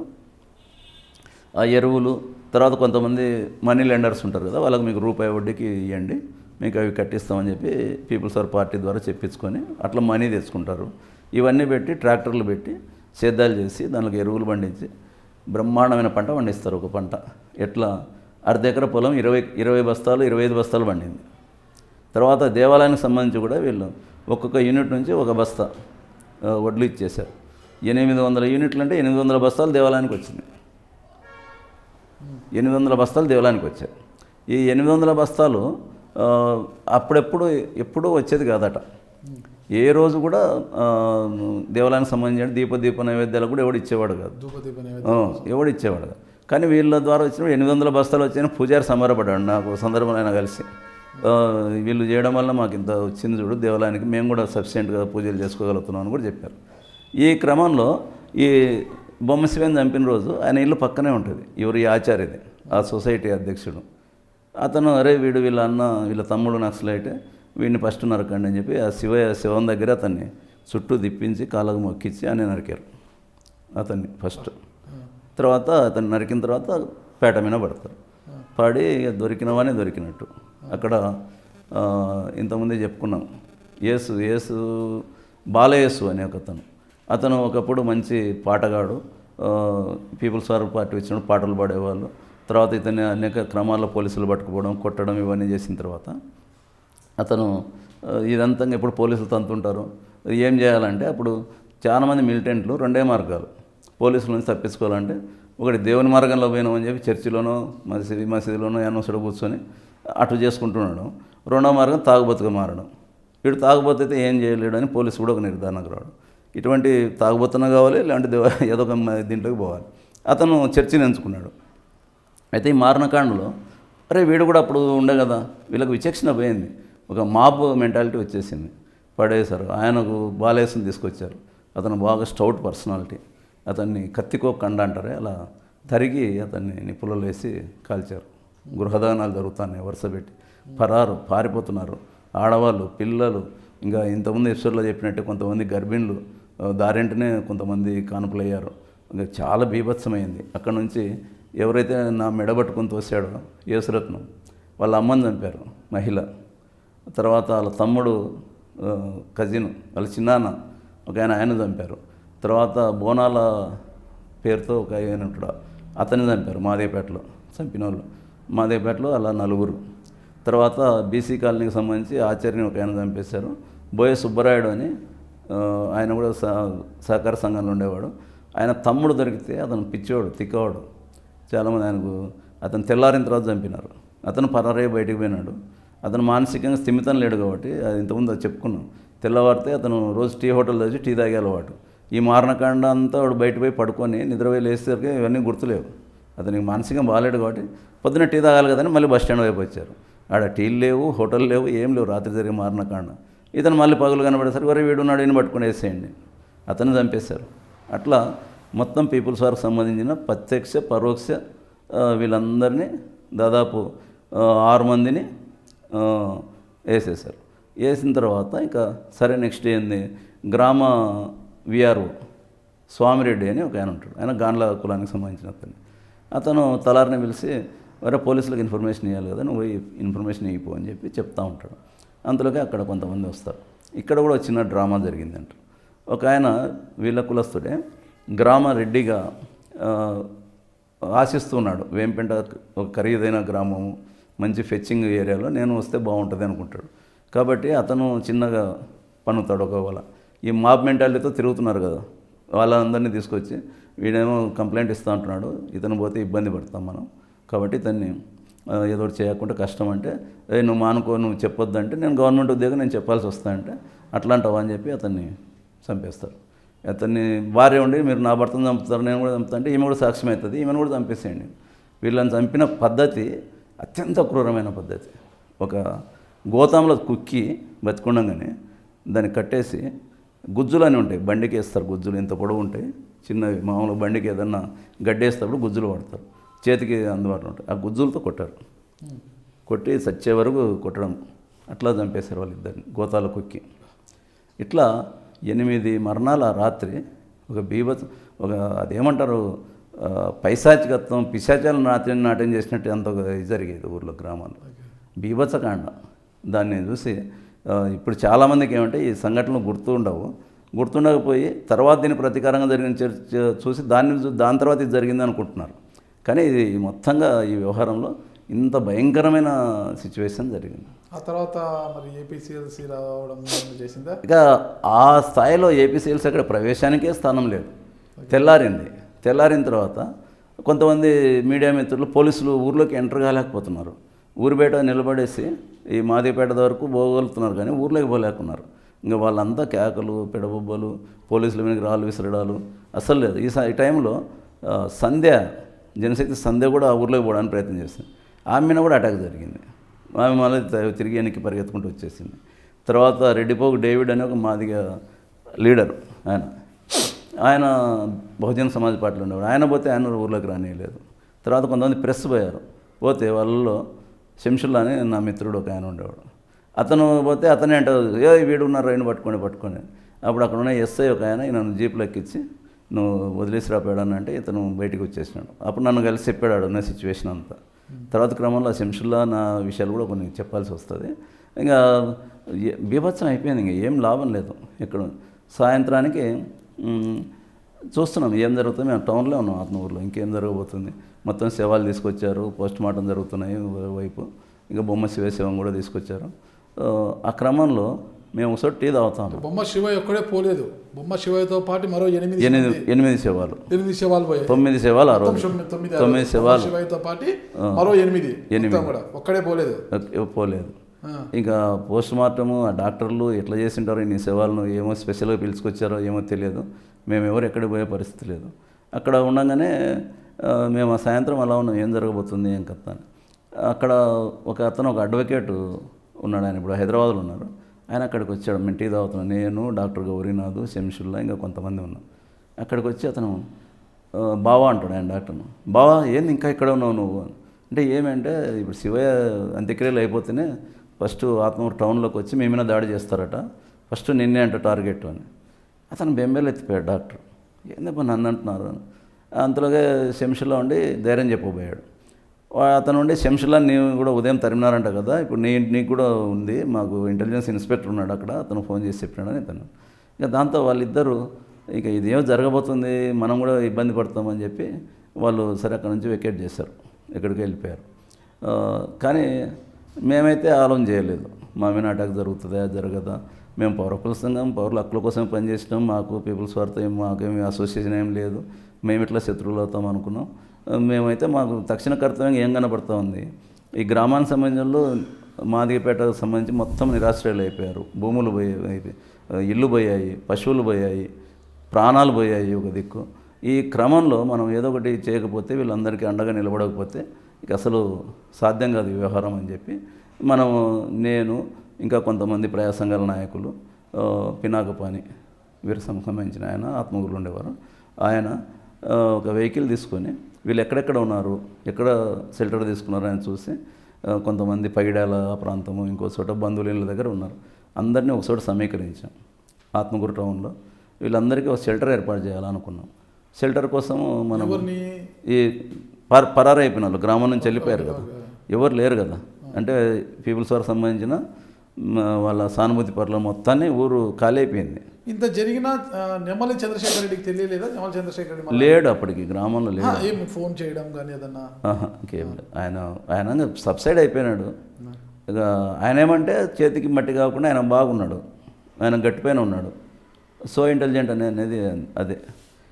అతను వదిలేశాడు, కానీ ఎందుకు మనకు వ్యవహారం అనుకున్నాడు, ఆయన బయటికి వెళ్ళిపోయాడు, ఆయనకేం సంబంధం లేదు. అదిగాక సరే పోతే అది అంటారు కదా, ఓ శత్రువు పోతాడు, వాళ్ళు కొట్లాడితే ఇద్దరు ఆయనకు సరిపని శత్రువులే కదా, అది అట్లా అనుకున్నాడేమో మనకు తెలియదు ఆయన గురించి, ఆయన లేడు దాంట్లో. ఈ వ్యవహారం ఇదంతా అయిపోయింది, మొత్తం అందరినీ సమీకరించాం. ఆత్మకు సంబంధించిన ఒక పురాతనమైన చర్చ్ ఉంటుంది ఎస్పీజీ పాలెం, వాళ్ళని అడిగాము ఈ చర్చిలో మీరు ఆశ్రయం ఇవ్వండి అని. వాళ్ళు ఒప్పుకోలే. మాకెందుకు ఒక ఊరిది అంటే, ఇప్పుడు ఇక్కడ మనం కులం అని చాలామంది అంటుంటారు, కులము అంటే మాదిగలు సపోర్ట్ చేయాలి కదా, చేయలేదు. మాకెందుకు దరిద్రం, ఆ ఊరిలో వాళ్ళే సావని అంటారు వీళ్ళు. కానీ ప్రేమ, వర్గ ప్రేమ మాత్రమే నిలబడుతుంది ఎక్కడైనా, కానీ కులం ప్రేమ అనేది అది తాత్కాలికమైనది. నాకు ఆ కళ్ళ ముందు కనపడింది. అక్కడ మాదిగలు సపోర్ట్ చేయలే. తర్వాత అక్కడ నుంచి వస్తేప్పుడు ఒక న్యూటన్ బాబు అని ఒక ఆయన ఉండేవాడు, ఎంఆర్పిఎస్ లీడర్.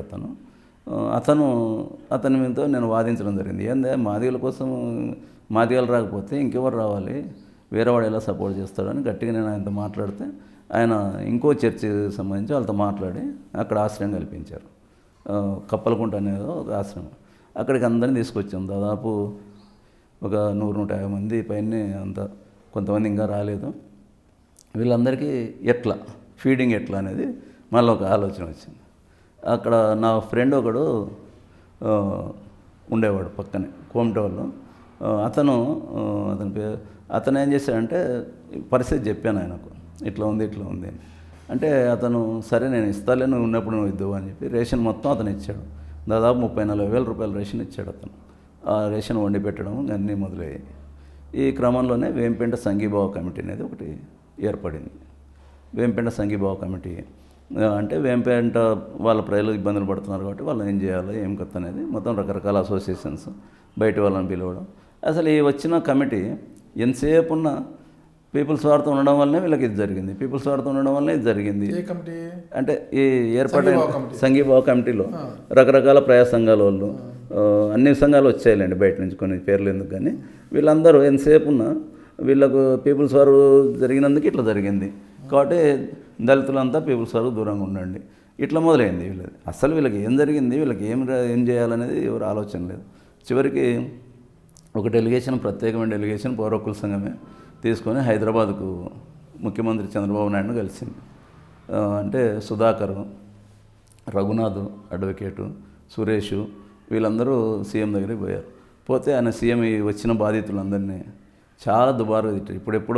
ఇప్పుడు తిట్టుకుంటున్నారు, కానీ అప్పుడే చంద్రబాబు నాయుడు ఈ మాటలు మాట్లాడాడు చాలా స్పష్టంగా.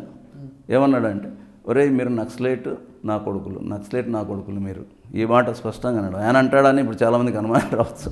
ఎందుకంటే నేను ప్రత్యక్షంగా లేకపోయినా అక్కడ మా వాళ్ళు పోయిన వాళ్ళు చెప్పినది, మీరు నక్సలైట్లు మీకు సాయం చేసేది అందరూ, మీరు అసలు దళితులు కాదు, నక్సలైట్లు కాబట్టి మీకు ఏం సపోర్ట్ గవర్నమెంట్ నుంచి రాదు, మీరు ఎడని సావండి, మీరు వాళ్ళ అమ్మడి తిరిగినంతకాలం ఇలాగ చస్తూ ఉంటారు, పోండి అని ఆయన చాలా దుబారుగా మాట్లాడాడు.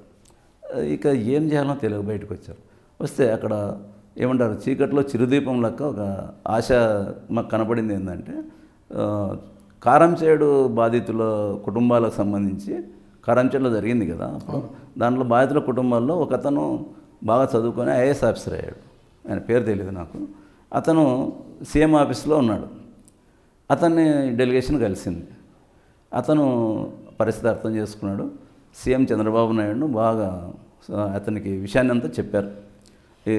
ఇప్పుడు సార్ మనం చేయకపోతే వాళ్ళు కోర్టుకు వెళ్తారు, వాళ్ళు ఎవరి పక్షాన ఉన్నా, వాళ్ళు బీజేపీకి ఉన్నారా నక్సలైట్లకు ఉన్నారనే కాదు, దళితులు ఒక ఇబ్బంది పడినప్పుడు ఖచ్చితంగా వాళ్ళకు ప్రభుత్వం ఆదుకోవాల్సిన బాధ్యత రాజ్యాంగంలో ఉంది. అది మనం చేయకపోతే వాళ్ళు కోర్టు ద్వారా తెచ్చుకుంటే ప్రభుత్వానికి అవమానం అవుతుంది.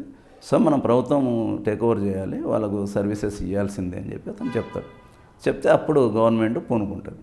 పూనుకొని ఎవరైతే మేము నడుపుతున్న శిబిరాన్ని గవర్నమెంట్ హ్యాండ్ ఓవర్ చేసుకుంది. తర్వాత ఎస్సీ హాస్టల్కి వీళ్ళందరినీ అడిగి మారుస్తారు.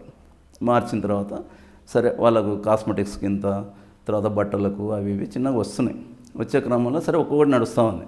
వీళ్ళు ఏమైతే పంటలు కోల్పోయినారో గ్రామంలో, తర్వాత పశువులు కోల్పోయినారు, అవన్నీ కూడా డేటా తీసి ఎవరు పశువులు పోయినారో పశువులు ఇప్పించారు గవర్నమెంట్. అన్నీ చేస్తూ దాంట్లో పాటు 50 ఒక్కొక్క ఈచ్ పర్సన్కి 50,000 ఇచ్చారు. ఆ రోజు కానిపోయిన పిల్లలు కూడా ఉంటారు కదా, ఆ రోజుకి కానిపోయిన పిల్లలకు కూడా 50,000 గవర్నమెంట్ నుంచి వచ్చింది. ఇది దాదాపు 20 కోట్ల రూపాయలు మాదేపేటకు ఇప్పించడం జరిగింది. అలాగే నిప్లవాకు ఒకటి ఫ్లడ్ వాల్ నిర్మించాలని చెప్పి కూడా అప్పుడు డిమాండ్, నిప్లవాకు పొంగిపోయినప్పుడల్లా మాదేపేటకు వస్తుందని అది కూడా చేశారు. ఇవన్నీ చేసిన తర్వాత వీళ్ళను గ్రామంలోకి చేర్చాలి అనేది పౌరకుల సంఘం ప్రధానంగా ఆలోచన చేసింది. కానీ ప్రభుత్వం ఏమంటుంది, గ్రామంలో పోతే మళ్ళీ తిరిగి గొడవలు ఇవన్నీ ఉంటాయి కాబట్టి వీళ్ళని వేరే చోట చేస్తాము, జూపాడు బంగ్లా దగ్గర ప్లేస్ ఇస్తామంట. కానీ అక్కడ ప్రజలు ఒప్పుకోలేదు. మీరు వేరే చోట ఇస్తే ఇదొక ఫినామినా అయిపోద్ది, దళితులను తగిలేస్తే వెళ్ళని తిరిగి పోతారు, ఎక్కడో చోట ఉండి పోతారు, మన కాడికి ఏం రారు అనేది ఒక ఆత్మగౌరవ సమస్య. కాబట్టి గ్రామంలోనే వాళ్ళకి కావాలనేది డిమాండ్. చివరికి అదే ఇదవుతుంది. వీళ్ళకు గ్రామంలోనే పాడైపోయిన ఇళ్ళకు కూడా రీకన్స్ట్రక్షన్ కూడా డబ్బులు ఇచ్చేసి మళ్ళీ అంతా చేస్తారు, గ్రామంలోకి జరుగుతుంది. ఇదల్లా జరిగేటప్పుడు ఒక ముగింపుగా ఒక పెద్ద సంఘీభావ సభ ఒకటి జరిగింది ఆత్మకూరులో. దాదాపు 20,000 మంది జనాభా వచ్చారు దానికి. ఆ సభలో చాలా పెద్ద పెద్ద లీడర్లు మాట్లాడారు. శేషయ్య సారు, వివి సార్ కూడా వచ్చారేమో. వీళ్ళందరూ చాలా పెద్ద ఎత్తున వచ్చారు. ఆ సభ విజయవంతమైంది. తర్వాత గ్రామంలో తీసుకుపోయి వీళ్ళని గ్రామంలో వదిలిపెట్టడం జరిగింది. ఈ గ్రామంలో వదిలిపెట్టడం జరిగింది. కానీ అప్పటికే ఈ శివయ్య హత్య కేసుకు సంబంధించి శివయ్య హత్య కేసు సంబంధించి దాదాపు 46 మందిని దాంట్లో ముద్దాయిలకు చూపారు. వాళ్ళలో మా పౌరకుల సంఘం నాయకుడు గౌరీనాథ్ కూడా దాంట్లో ఒక ముద్దాయిగా దాంట్లో చూపించారు. ఆయన ఒక్కరిని చూపించారు. మరి అదేమో ఒక 20 మంది నక్సలైట్ల పేర్లు, ఒక 20 మంది గ్రామస్తుల పేర్లు, 26 మంది, ఈ డాక్టర్ పేరు కూడా ఉంది. సరే వీళ్ళందరిలో అందరూ అరెస్ట్ అయ్యారు, జైలు పోయారు. డాక్టర్ అయితే మామూలుగా అరెస్ట్ కాకుండానే యాంటిసిపేటరీ బెయిల్ తీసుకున్నారు. సరే జైల్లో ఉన్న వీళ్ళంతా గ్రామస్తులు జైల్లో కూడా పోరాటం మొదలుపెట్టారు. 8 మందిని చంపిన వాళ్ళ మీద కేసులు 8 మంది చంపిన వాళ్ళ మీద కేసులు ఉన్నాయి. కానీ వాళ్ళ అరెస్ట్ తర్వాత నిదానంగా జరిగింది. ఆ క్రమం కూడా చెప్పబోతున్నాయి ఇప్పుడు. తర్వాత మేము పౌరకుల సంఘం చాలా సీరియస్గా ఈ 8 మందిని చంపిన వాళ్ళ ఖచ్చితంగా శిక్షలు పడాలనే ఒక ధ్యేయంతో పనిచేసింది. రాజారావు సార్ అని చెప్పి ఆయన ఏపీసీఎల్సీ మంచి నాయకుడు, అడ్వకేటు, నర్సరావుపేట సంబంధించిన ఆయన. తర్వాత మూర్తి నర్సరావుపేట ఆయన దగ్గర ఉండేవాళ్ళు ఆయన. తర్వాత అల్లాబక్ష్ అని చెప్పి ఇప్పుడు టీచరు కర్నూలులో, ఆయన పౌరకుల సంఘం నాయకుడు. వీళ్ళంతా ఫుల్ టైం పనిచేస్తారు. రమణయ్య సార్ అని చెప్పి ఒక ఆయన కూడా వాళ్ళ అబ్బాయి ఈ మధ్య చనిపోయాడు, మీరు చూసింటారు కదా. రమణయ్య, ఉత్తర రమణయ్య వాళ్ళ అబ్బాయి రవి అని చెప్పి సెంట్రల్ కమిటీ స్టాఫ్ మెంబర్గా పనిచేస్తూ అతను ఏదో ప్రమాదవశాత్తు చచ్చిపోయి సంవత్సరం కింద చనిపోయాడని చెప్పి మొన్న సమాచారం వచ్చిందని చెప్పారు. ఆయన స్టాఫ్ కమిటీ అంటే సెంట్రల్ కమిటీ సంబంధించిన ఆఫీస్ వర్క్ చూసుకునేవాడు అతను, రవి అని. అప్పుడు మేము ఇక్కడ సభలు చూసినప్పుడు ఆ పిల్లోడు చిన్న పిల్లోడు ఉండొచ్చు, మనకు తెలియదు. ఆయన రమణయ్య సార్ అని చెప్పి ఆయన కూడా శిబిరంలోనే ఉండి పనిచేశారు. అప్పుడు మనం ఏం చేసామంటే చట్ట ప్రకారం శిక్ష పడాలి అనేది మా పౌర హక్కుల సంఘం ధ్యేయం. దానికోసం చాలా వర్క్ చేశాం. ఎంత వర్క్ అంటే ఇది సామూహికంగా జరిగినది కాబట్టి సాధారణంగా సాక్ష్యాలు తారుమారు చేసి డిఫెన్స్ చేస్తే ఎగిరిపోతాయి. అందుకోసం అటువంటిది ఎలాగ పోకుండా సాక్ష్యాలను క్రమేపీ ప్రిపేర్ చేసుకుంటూ వచ్చాం. ఒక ఆయన చంపుతున్నారు, చంపేటప్పుడు ఏం వాడారు, గొడ్డేలు వాడినాడా, కత్తి వాడినాడా, తుపాకీ వాడినాడా అనేది స్పష్టంగా కేటగరైజ్ చేసుకొని ఒక సాక్షి అవే చెప్పాలి. వేరే తారుమారు చేసి వాడు ఇట్లా చేశాడు ఇట్లా చేశాడు అనుకున్నా. దానికి 164 స్టేట్మెంట్లు క్లియర్గా రాయించి ఒక కాపీ మన దగ్గర పెట్టుకొని పోలీసుల దగ్గర కూడా అదే చెప్పించి 164 స్టేట్మెంట్లు రికార్డ్ చేయించాం. నా దగ్గర అయితే ఇంత పెద్ద ఫైల్ ఉండింది దానికి సంబంధించి. అందరూ ఎవరు ఎట్లా అంటే పర్ఫెక్ట్గా ఉంది అనమాట. అది ఇంకా లాయర్కు అది కేసు తీసుకుని పోతే శుభ్రంగా ఓకే పబ్లిక్ ప్రాసిక్యూటర్ శుభ్రంగా చేసుకోవచ్చు. వేంపేంట ఈ దారుణ మారణకాండ జరిగిన తర్వాత ఈ తెలుగు సమాజంలో ఒక గొప్ప గుణం ఒకటి బయటపడిందండి రాష్ట్ర వ్యాప్తంగా కూడా. ఈ జరిగిన విషయానికి చెల్లించిపోయి ఎక్కడికక్కడ దాదాపు సంవత్సర కాలం పాటు జరిగింటుంది ఈ శిబిరం, మేము నిర్వహించిన శిబిరము. ఆ జూలై 1996 జూలై 17-18కే మనం స్టార్ట్ చేసాము. తర్వాత మళ్ళీ సంవత్సరం జూలై దాకా ఇది కొనసాగింది. ఇంతకాలం కూడా తెలుగు రాష్ట్ర మన అప్పటి తెలుగు రాష్ట్ర ఉమ్మడి రాష్ట్రంలో అన్ని నలుమూలల నుంచి రోజుకొక ఊరు వాళ్ళు వచ్చేవారు. ఒక లారీ వేసుకొని వచ్చేవాళ్ళు, బట్టలు తెచ్చేవాళ్ళు, ధాన్యం తెచ్చేవాళ్ళు, వీళ్ళకి ఏదైనా సపోర్ట్గా డబ్బులు తీసుకొచ్చేవాళ్ళు. ఇట్లా ఎన్ని ఊర్ల నుంచి వచ్చారో, ఉరవకొండ నుంచి వచ్చారు, అనంతపురం జిల్లాలో చాలా ఎక్కువ వచ్చారు, కడప నుంచి వచ్చారు, ప్రకాశం జిల్లా నుంచి వచ్చారు, ఇటు మహబూబ్ నగరు, ఇట్లా చాలా చోట్ల నుంచి వచ్చారు. అంటే దళితులకు జరిగిన అన్యాయం ఇంత జరిగింది కదా, వాళ్ళని ఆదుకోవాలనే ఇది తెలుగు రాష్ట్రాల్లో తెలుగు వాళ్ళల్లో గొప్పతనాన్ని మనకు బయటపెట్టింది ఆ రోజుల్లో. ఇంతేకాకుండా శిబిరాన్ని చాలామంది ప్రముఖులు సందర్శించారు, చాలామంది. మందకృష్ణ మాదిగ ఒక సందర్భంలో అక్కడికి వచ్చాడు. అయితే దీంట్లో ఒకటి నేను గమనించింది ఏంటంటే ఆయన ఒక అట్టహాసంగా రావడం, ఆయన వెహికల్స్, ఆయన ఫాలోయర్స్, అది ఇది మీకు ఇది జరిగిందని అక్కడికి వస్తే పాపం మా బాధితులంతా వాళ్ళు ఎంత లేదన్నా కులపరంగా తమ నాయకుడిగా ఆయన్ను అనుకుంటున్నారు కాబట్టి వాళ్ళ అభిప్రాయంతో మేము కూడా ఏకీభవించి ఆయనను శిబిరం రావడానికి అందరూ ఇది చేసాం. వచ్చినప్పుడు అప్పుడు రోజు మామూలుగా సంక్షేమ హాస్టల్లో పెట్టే నాసిరకం ఫుడ్డే తింటున్నాం, మేము తింటున్నాం, వాళ్ళు తింటున్నారు. శిబిరంలో నేను రాత్రింబవళ్ళు అక్కడే ఉండేవాడిని, ఇంట్లో ఎప్పుడు భోంచేసేది లేదు. అక్కడ ఉండి చేస్తున్నాం మనం వర్క్. ఏ స్థాయిలో చేస్తున్నాము, ఎవరో ఒక ఆయన అన్నాడు, అన్నా మన వాళ్ళు ఆదివారము ముక్కలేందే ముద్దెత్తే వాళ్ళు కాదు, పాపం ఇప్పుడు ఎలా ఉన్నారో ఏమో అని అంటే మేము పోయి ఒక ఎద్దును కొనుగోలు చేసి ఆ కాలేజీ గ్రౌండ్లోనే దాన్ని కోయించి వాళ్ళకి ఒకరోజు ఫుడ్ ఏర్పాటు చేసాం.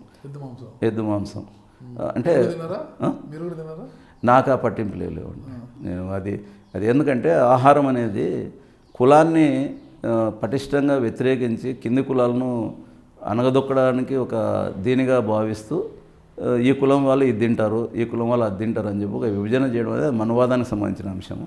కాబట్టి మనం మనవాదాన్ని అంగీకరించిన పరిస్థితుల్లో మనకు ఏ మాంసమైనా తినడానికి నాకు అభ్యంతరం లేదు. అది మనిషికి విషాహారం కానంత వరకు ఏదైనా తినొచ్చు అదే అనుకుంటాను. అక్కడ అలా వాళ్ళ కోసం అది చేయడం జరిగింది. ఈ క్రమంలో ఆయన మందకృష్ణ మాదే అక్కడికి వస్తే ఆయన వస్తున్నారు, సార్కి ఏదైనా సపరేట్ చేయాలి అది ఇది అన్నప్పుడు మనం ఎగ్ బిర్యానీ చేయించాం ఆయనకు. తర్వాత ఆయన మామూలు నీళ్ళు తాగరట, మినరల్ వాటర్ తెప్పించారు. మనమేమో మున్సిపల్ కుళాయి నీళ్ళే తాగుతున్నారు మా బాధితులు అందరూ. కానీ వాళ్ళ నాయకుడికి అంత ప్రిపరేషన్ చేయాల్సి వచ్చింది. తర్వాత ఆయన వచ్చిన వాహనానికి డీజిల్ కూడా కావాలట, మనం ఇవ్వాలట. సరే అది ఏదో వాళ్ళ కోరిక, అది అట్లే కామన్ కూడా, అంటే దానికి వచ్చిన డబ్బుల్లోంచే చేసాము. ఆయన వచ్చి సరే ఆయన ఒక స్టేట్మెంట్, వీళ్ళకు న్యాయం జరగాలనేది ఒక స్టేట్మెంట్ ఇవ్వగలిగారు. కానీ దాన్ని పూర్తిగా ఓన్ చేసుకొని చేసింది ఏం లేదు. అక్కడ ఉపన్యాసం చేస్తూ నన్ను కూడా, నేను పక్కన అలా కూర్చున్నా, ఒక పక్కన మీరు మాట్లాడండి అన్నారు నన్ను. నేనేం మాట్లాడుతానండి, మీరు మీ గురించి ఎదురు చూస్తున్నారు, మా వాళ్ళకి మీరు ఏం చేస్తారో మీరు చెప్పండి, కానీ మేము రోజు ఇడే చేస్తున్న వాళ్ళం, మేము కొత్తగా మళ్ళీ చెప్పుకోవాల్సింది ఏముందంటే, నేను వింటాను కదా నువ్వు చెప్తే అన్నాడు. అంటే మీరు వినడం కోసం నేనేం చెప్పలేనండి, ఈడ ఏదైనా చేయాలనుకుంటే ఈడ చేస్తుంటాము, మీరేమైనా మా ప్రజలకు మీరు ఏమైనా చేయగలుగుతారో సాయం చేయండి అని.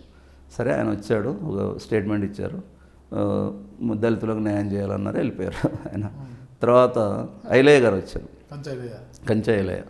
ఆయన అప్పటికి పౌరకుల సంఘంలో లేరు, ఆయన అప్పటికే హిందూ నెట్లయితే అవన్నీ రాసిన ప్రముఖుడు. ఆయన వస్తూ మాట్లాడుతూ అసలు మీకు అసలు బుద్ధి ఉందా అన్నాడు. ఏం సార్ మేమేం చేస్తాం, మాల వాళ్ళ మీద కేసులు పెడతారా, మీకు బుద్ధి లేదు, జ్ఞానం లేదు, ఎట్లా పెడతారు మీరు మాల వాళ్ళ మీద, మీకు ఎంతవరకు మీకు కనీస రాజకీయాలు లేవు, రాజకీయ జ్ఞానం లేదని మాట్లాడడం మొదలుపెట్టాడు. నాకు అసలు దిమ్మదిరిగిపోయింది, ఏంది ఇలా మాట్లాడుతున్నాడు అని. అరే ఆ పక్కన శంషులా ఉండేవాడు.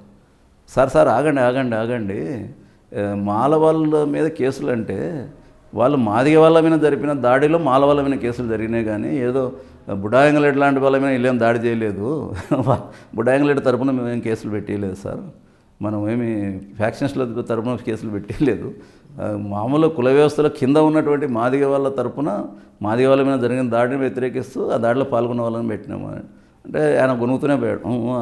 ఎట్లా పెడతారు, వాళ్ళను పనిముట్టుగా వాడింటారు అది ఇది అని. అంటే మీరు గ్రామం యొక్క స్ట్రక్చర్ చూడండి సార్, ఆర్థిక ఇది చూస్తే మిగతా కులాలతో సమానంగా ఉన్నారు కొంతమంది, అందరూ అని చెప్పలేము, కానీ ఇప్పుడు అందరినీ పెట్టలేదు కదా. దాంట్లో ఎవరైతే కీలక పాత్ర చోదక పాత్ర ఉన్నారో వాళ్ళ కేసులలో ఉన్నారు, ప్రజలు చెప్పిన వాళ్ళ పేర్లే ఉంటాయి అని ఆయన సంజాయించాల్సి వచ్చింది. ఇట్లా ఒక్కొక్క రకం అనమాట, ఒక కులవాది, ఒక సామాజికవాది, అంటే బహుజనవాది, ఇట్లా చాలామంది వచ్చారు. కానీ వాళ్ళు ఎవ్వరు కూడా ఇది ఒక వర్గ పోరాటంలో భాగంగా జరిగింది అనేది గుర్తించకపోవడం కొంత విచారకరమైన విషయం. అక్కడ ఉన్నవాళ్ళు గ్రామ కాట రుసుము మీద ఆధిపత్యానికి వచ్చినారు, ఒక మాదిగ వాళ్ళు వచ్చినారు అనేది సహించలేని అగ్రకులాల యొక్క పాచికలో భాగంగా ఇవన్నీ జరిగినాయి. దీంట్లో ఎవరు వచ్చినా ఇంకోటి వచ్చినా ఇదంతా క్లాస్ స్ట్రగుల్లో భాగమే, వర్గ పోరాటంలో భాగమే. వర్గ పోరాటం జరిగింది కాబట్టి ఇది ఇట్లే జరుగుతుంది అనేది అర్థం చేసుకోలేకపోవడం. అంటే దీన్ని ఇప్పుడు మనం ఒకసారి చూస్తే కారంచేడులో ఏం జరిగింది, కమ్మ భూస్వాములు మాల వాళ్ళ పైన దాడి చేశారు. కారంచేడులో నుంచి వచ్చే చుండూరులోకి వచ్చేసరికి ఏమైంది, రెడ్డి భూస్వాములు మాల మాదిగల మీద దాడి జరిగింది. ఇక్కడికి వచ్చేసరికి బీసీలు ఎస్సీ మాలలు కలిసి దారుణం వేశారు. అంటే ఎక్కడికెక్కడ చూస్తే వర్గము ఎట్లా ఉంటుంది, కులంతో సంబంధం ఉండదు. కులం కూడా పీడిత కులాలు ఉండొచ్చు, కానీ వర్గం మాత్రం ఖచ్చితంగా పై వర్గాల్లోకి చేరుకుంటారు, అబ్జర్వ్ అయిపోతారు, సహించలేరు. ఈ మనవాదంలో ఉండేదే అది కదా, ఒక కులాన్ని కాలు కింద ఉంటుంది, కులం మన తల మీద ఇంకో కులం కాలు పెట్టి ఉంటుంది. మనవాడు మనం ఎంతసేపు ఉన్న పైవాడు నాకు తల మీద కాలు పెట్టినాడని ఆలోచించాడు, మన కింద ఉన్నాడు వాడు కాలు కింద ఉన్నాడు కదా అని ఫీల్ అవుతుంటాడు. ఇది మనవాదంలో భాగంగా. అట్లా ఇవన్నీ ఇంతమంది పెద్ద మనుషులు వచ్చినా ఎవరు చేసేవారు కాదు. కాకపోతే వైకోటేశ్వరరావు అని చెప్పి ఆయన కూడా ఎవరు మన ఫస్ట్ గుత్తికొండ బిలం దాంట్లో అతను ఉన్నాడు. అంటే చార్మజుందార్ తీసుకొచ్చిన దాంట్లో ఆయన కూడా కుట్ర కేసులో భాగంగా పనిచేసినాడు. అతను కూడా వచ్చి శిబిరంలో సాయం చేశారు. ఇప్పుడు అల్లబక్ష అని చెప్పాం కదా, ఆయన వచ్చి దీంట్లో పనిచేసే క్రమంలో ఆయన టీచర్ సెలవు పెట్టడమే మర్చిపోయాడు. అది సర్వీస్ బ్రేక్ వచ్చింది, అతను సస్పెండ్ అయిపోయాడు. తర్వాత చాలా తలకాయ అయిపోయింది. అంటే వీళ్ళందరినీ ఒకసారి గుర్తు చేసుకోవడం మంచిదని చెప్తున్నారు. వీళ్ళంతా శిబిరంకు కృషి చేసిన వాళ్ళు. ఇట్లా ఇవన్నీ జరుగుతున్న క్రమంలో కేసుల గురించి పోయినారు. వీళ్ళైతే శివయ్య కేసులో వాళ్ళు సరే తర్వాత బెయిల్స్ మీద వచ్చినారు. వాళ్ళ వైపు నుంచి కూడా సుమారుగా దాదాపు ఒక 20 మంది దాకా ఉన్నట్టుంది, 20 పైనే కేసులో ఉన్నారు. జైల్లో వైభోగం అప్పుడు వాళ్ళది అంటారు, మనం చూసింది లేదు, కానీ ప్రియా పచ్చళ్ళు తప్ప వేరే తెప్పించేవాళ్ళు కాదు. ఇక్కడ మనం జైలు పోరాటంలో వీళ్ళనేదంటే నాసిరకం పురుగుల బువ్వ పెడతా అంటే వీళ్ళు భోజనాలు కింద పోసి మాకు ఖచ్చితంగా మంచి భోజనమే కావాలని చెప్పి గొడవ పడిన సందర్భాలు వీళ్ళవి. జైల్లో వీళ్ళు ఎవరు పీపుల్స్ ఫర్ సానుభూతి పరులు అరెస్ట్లో ఉన్నప్పుడు అప్పుడు జైలు అధికారులు అనేవాళ్ళు మా లెక్కలు పోతే, సార్ ముందు చెప్పండి, వాళ్ళు ఏదో చేస్తారు, అన్నం వండకముందే చెప్పండి, సరే నేను మళ్ళీ చూసేనే చేస్తాను, వాళ్ళు కింద పోస్తే మళ్ళీ అంత వేస్ట్ అయిపోతుంది అని చెప్పి అప్పుడు ఆ సబ్ జైల్లో నెలకు సరిపడా సరుకులు తెచ్చేవారట, 2 నెలలకు సరిపడా సరుకులు అట్లా వద్దు. బొమ్మ శివన్ చంపిన కేసులో అరెస్ట్ అయిన వాళ్ళంతా జైల్లో. జైల్లో అట్లా ఉండేదాన్ని, అట్లా వద్దు, వారం రోజుల్లో రేషన్ తెప్పించండి, అప్పుడు పురుగులు పట్టకుండా ఉంటాయి అనేది అప్పుడు కొత్త ఇది జరిగింది. అప్పుడే ఆ జైల్లోనే వీళ్ళందరూ ఉండేవాళ్ళు, గౌరవ వెంకటరెడ్డి వీళ్ళు ఒక హత్య కేసు, వాళ్ళు డబుల్ మర్డర్లో అజయ్ జైల్లో ఉండేవాళ్ళు. వీళ్ళందరికీ ఇంత పెద్ద కేసులో బెయిల్ తీసుకొని బయటకు పోతే వాళ్ళకి ఆశ్చర్యం, మాకెందుకు బెయిల్ రాదు వీళ్ళకి వచ్చింది బెయిల్ అని వాళ్ళు మమ్మల్ని సంప్రదించేవాళ్ళు, ఏదైనా చూడండి మాకు బెయిల్ ఎట్లా మీరు వచ్చారండి. ఏమి మనకి తెలియదు, జడ్జిలు కూడా ఆలోచన చేస్తారు కదా ఇది ఎట్లా జరిగింది ఏంది, దాంట్లో వచ్చినట్టున్నాయని చెప్పేవాళ్ళు. తర్వాత వాళ్ళు కూడా జైల్లో ఉన్నారు, వచ్చినారు.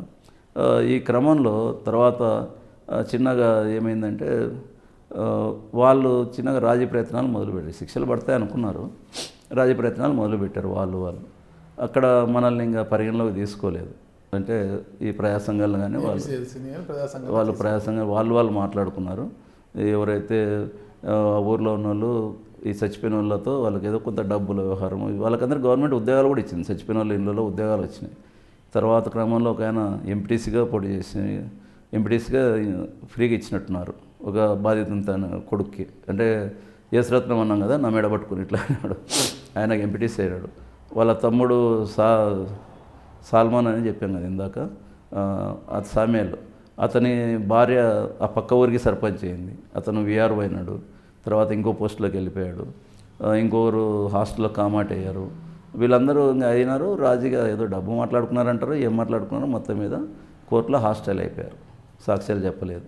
మనం రాసుకున్న ఇంత పెద్ద ఫైల్ అంతా నేను ఒకరోజు ఒక ఫైల్ మీద తీసిపోయి అంటించేసిన, నా దగ్గరే ఉండింది. ఆ కేసు అయిపోయే వరకు నా దగ్గర ఉండింది. ఇది హియరింగ్ పోతే మనం పబ్లిక్ ప్రాసిక్యూటర్కు సహకరించడం కోసం మనము అన్నీ లైన్గా చేసి చేద్దాం అనుకున్నాం, కానీ కాల్చిపడేసాం. ఇంకా దాన్ని అయిపోయింది, సమాప్తం అయిపోయింది. ఇంకా ఆ క్రమంలో ఇప్పుడు నాలాంటి కొంచెం యాక్టివ్గా పనిచేసిన వాళ్ళ సమస్యలు అక్కడ మొదలయ్యాయి. అప్పటి వరకు రకరకాల ఏంది శిబిరాన్ని ఎవరు మెయింటైన్ చేశారు, ఎట్లా మెయింటైన్ చేశారు, ఎందుకు మెయింటైన్ చేశారు, వీళ్ళంతా ఇదే అట్లా వరుస మనం వచ్చే ఎపిసోడ్లో చూసుకుంటాము. అదే చూశారు కదా, ఇప్పటి వరకు కూడా వేంపెంట మారణకాండ అంటే రైస్ బౌల్ ఆఫ్ పాములపాడు, అంటే పాములపాడు మండల పరిధిలోని వేంపెంట కదా, రైస్ బౌల్ ఆఫ్ వేంపెంటలో అసలు ఈ మారణకాండకు దారితీసిన పరిస్థితి ఏంటి ఒక్కసారిగా అంటే బొమ్మ శివయ్య హత్యతో పాటు మరో 8 మందిని హత్య చేసి మొత్తం 9 మందిని ఒకేసారి, దానికి ముందు ఒక హత్య, అంత మొత్తం 10 మంది హత్య కావిపడ్డారు అక్కడ. అంటే ఇంత పెద్ద మారణకాండ అంటే రాష్ట్ర వ్యాప్తంగా సంచలనం సృష్టించింది ఈ వేంపెంట మారణకాండ. ఈ తర్వాత 2 వర్గాలు రాజీ పడ్డాయని చెప్తున్నారు. ఆ తర్వాత ఏం జరిగింది, అసలు పీపుల్స్ వార్ ఎలాంటి చర్యలు తీసుకున్నారు వీరి మీద, అంటే వీరు మాలలు మాదిగలు అంతా కూడా రాజీ అయ్యి గ్రామంలో ఒకటిగా అయిపోయిన తర్వాత దీనికి సంబంధించి పీపుల్స్ వార్ ఎలాంటి స్టెప్ తీసుకుంది, ఎలాంటి చర్యలు తీసుకుంది, ఎవరైతే ఈ హత్యలకు పాల్పడ్డారో వారిపైన ఎలాంటి చర్యలకు తీసుకుంది అనేది కూడా మనము వచ్చే ఎపిసోడ్లో తెలుసుకుంటాం. అంటే వచ్చే శని ఆదివారాల్లో మనం ఖచ్చితంగా దీనిపైన చూద్దాం. మనము అంతవరకు వేచి ఉండండి. థ్యాంక్ యూ అండి. మీరు చూస్తున్నారు ఐ డ్రీమ్ న్యూస్ ని. Please subscribe I dreams. For more videos, subscribe I dream. Please subscribe for more videos. I dream. I dream. For more videos, Subscribe, I dream. Please subscribe. Subscribe I dream channel. Do subscribe. I dream. I dream ఛానల్ని subscribe చేయండి. Do watch I Dream.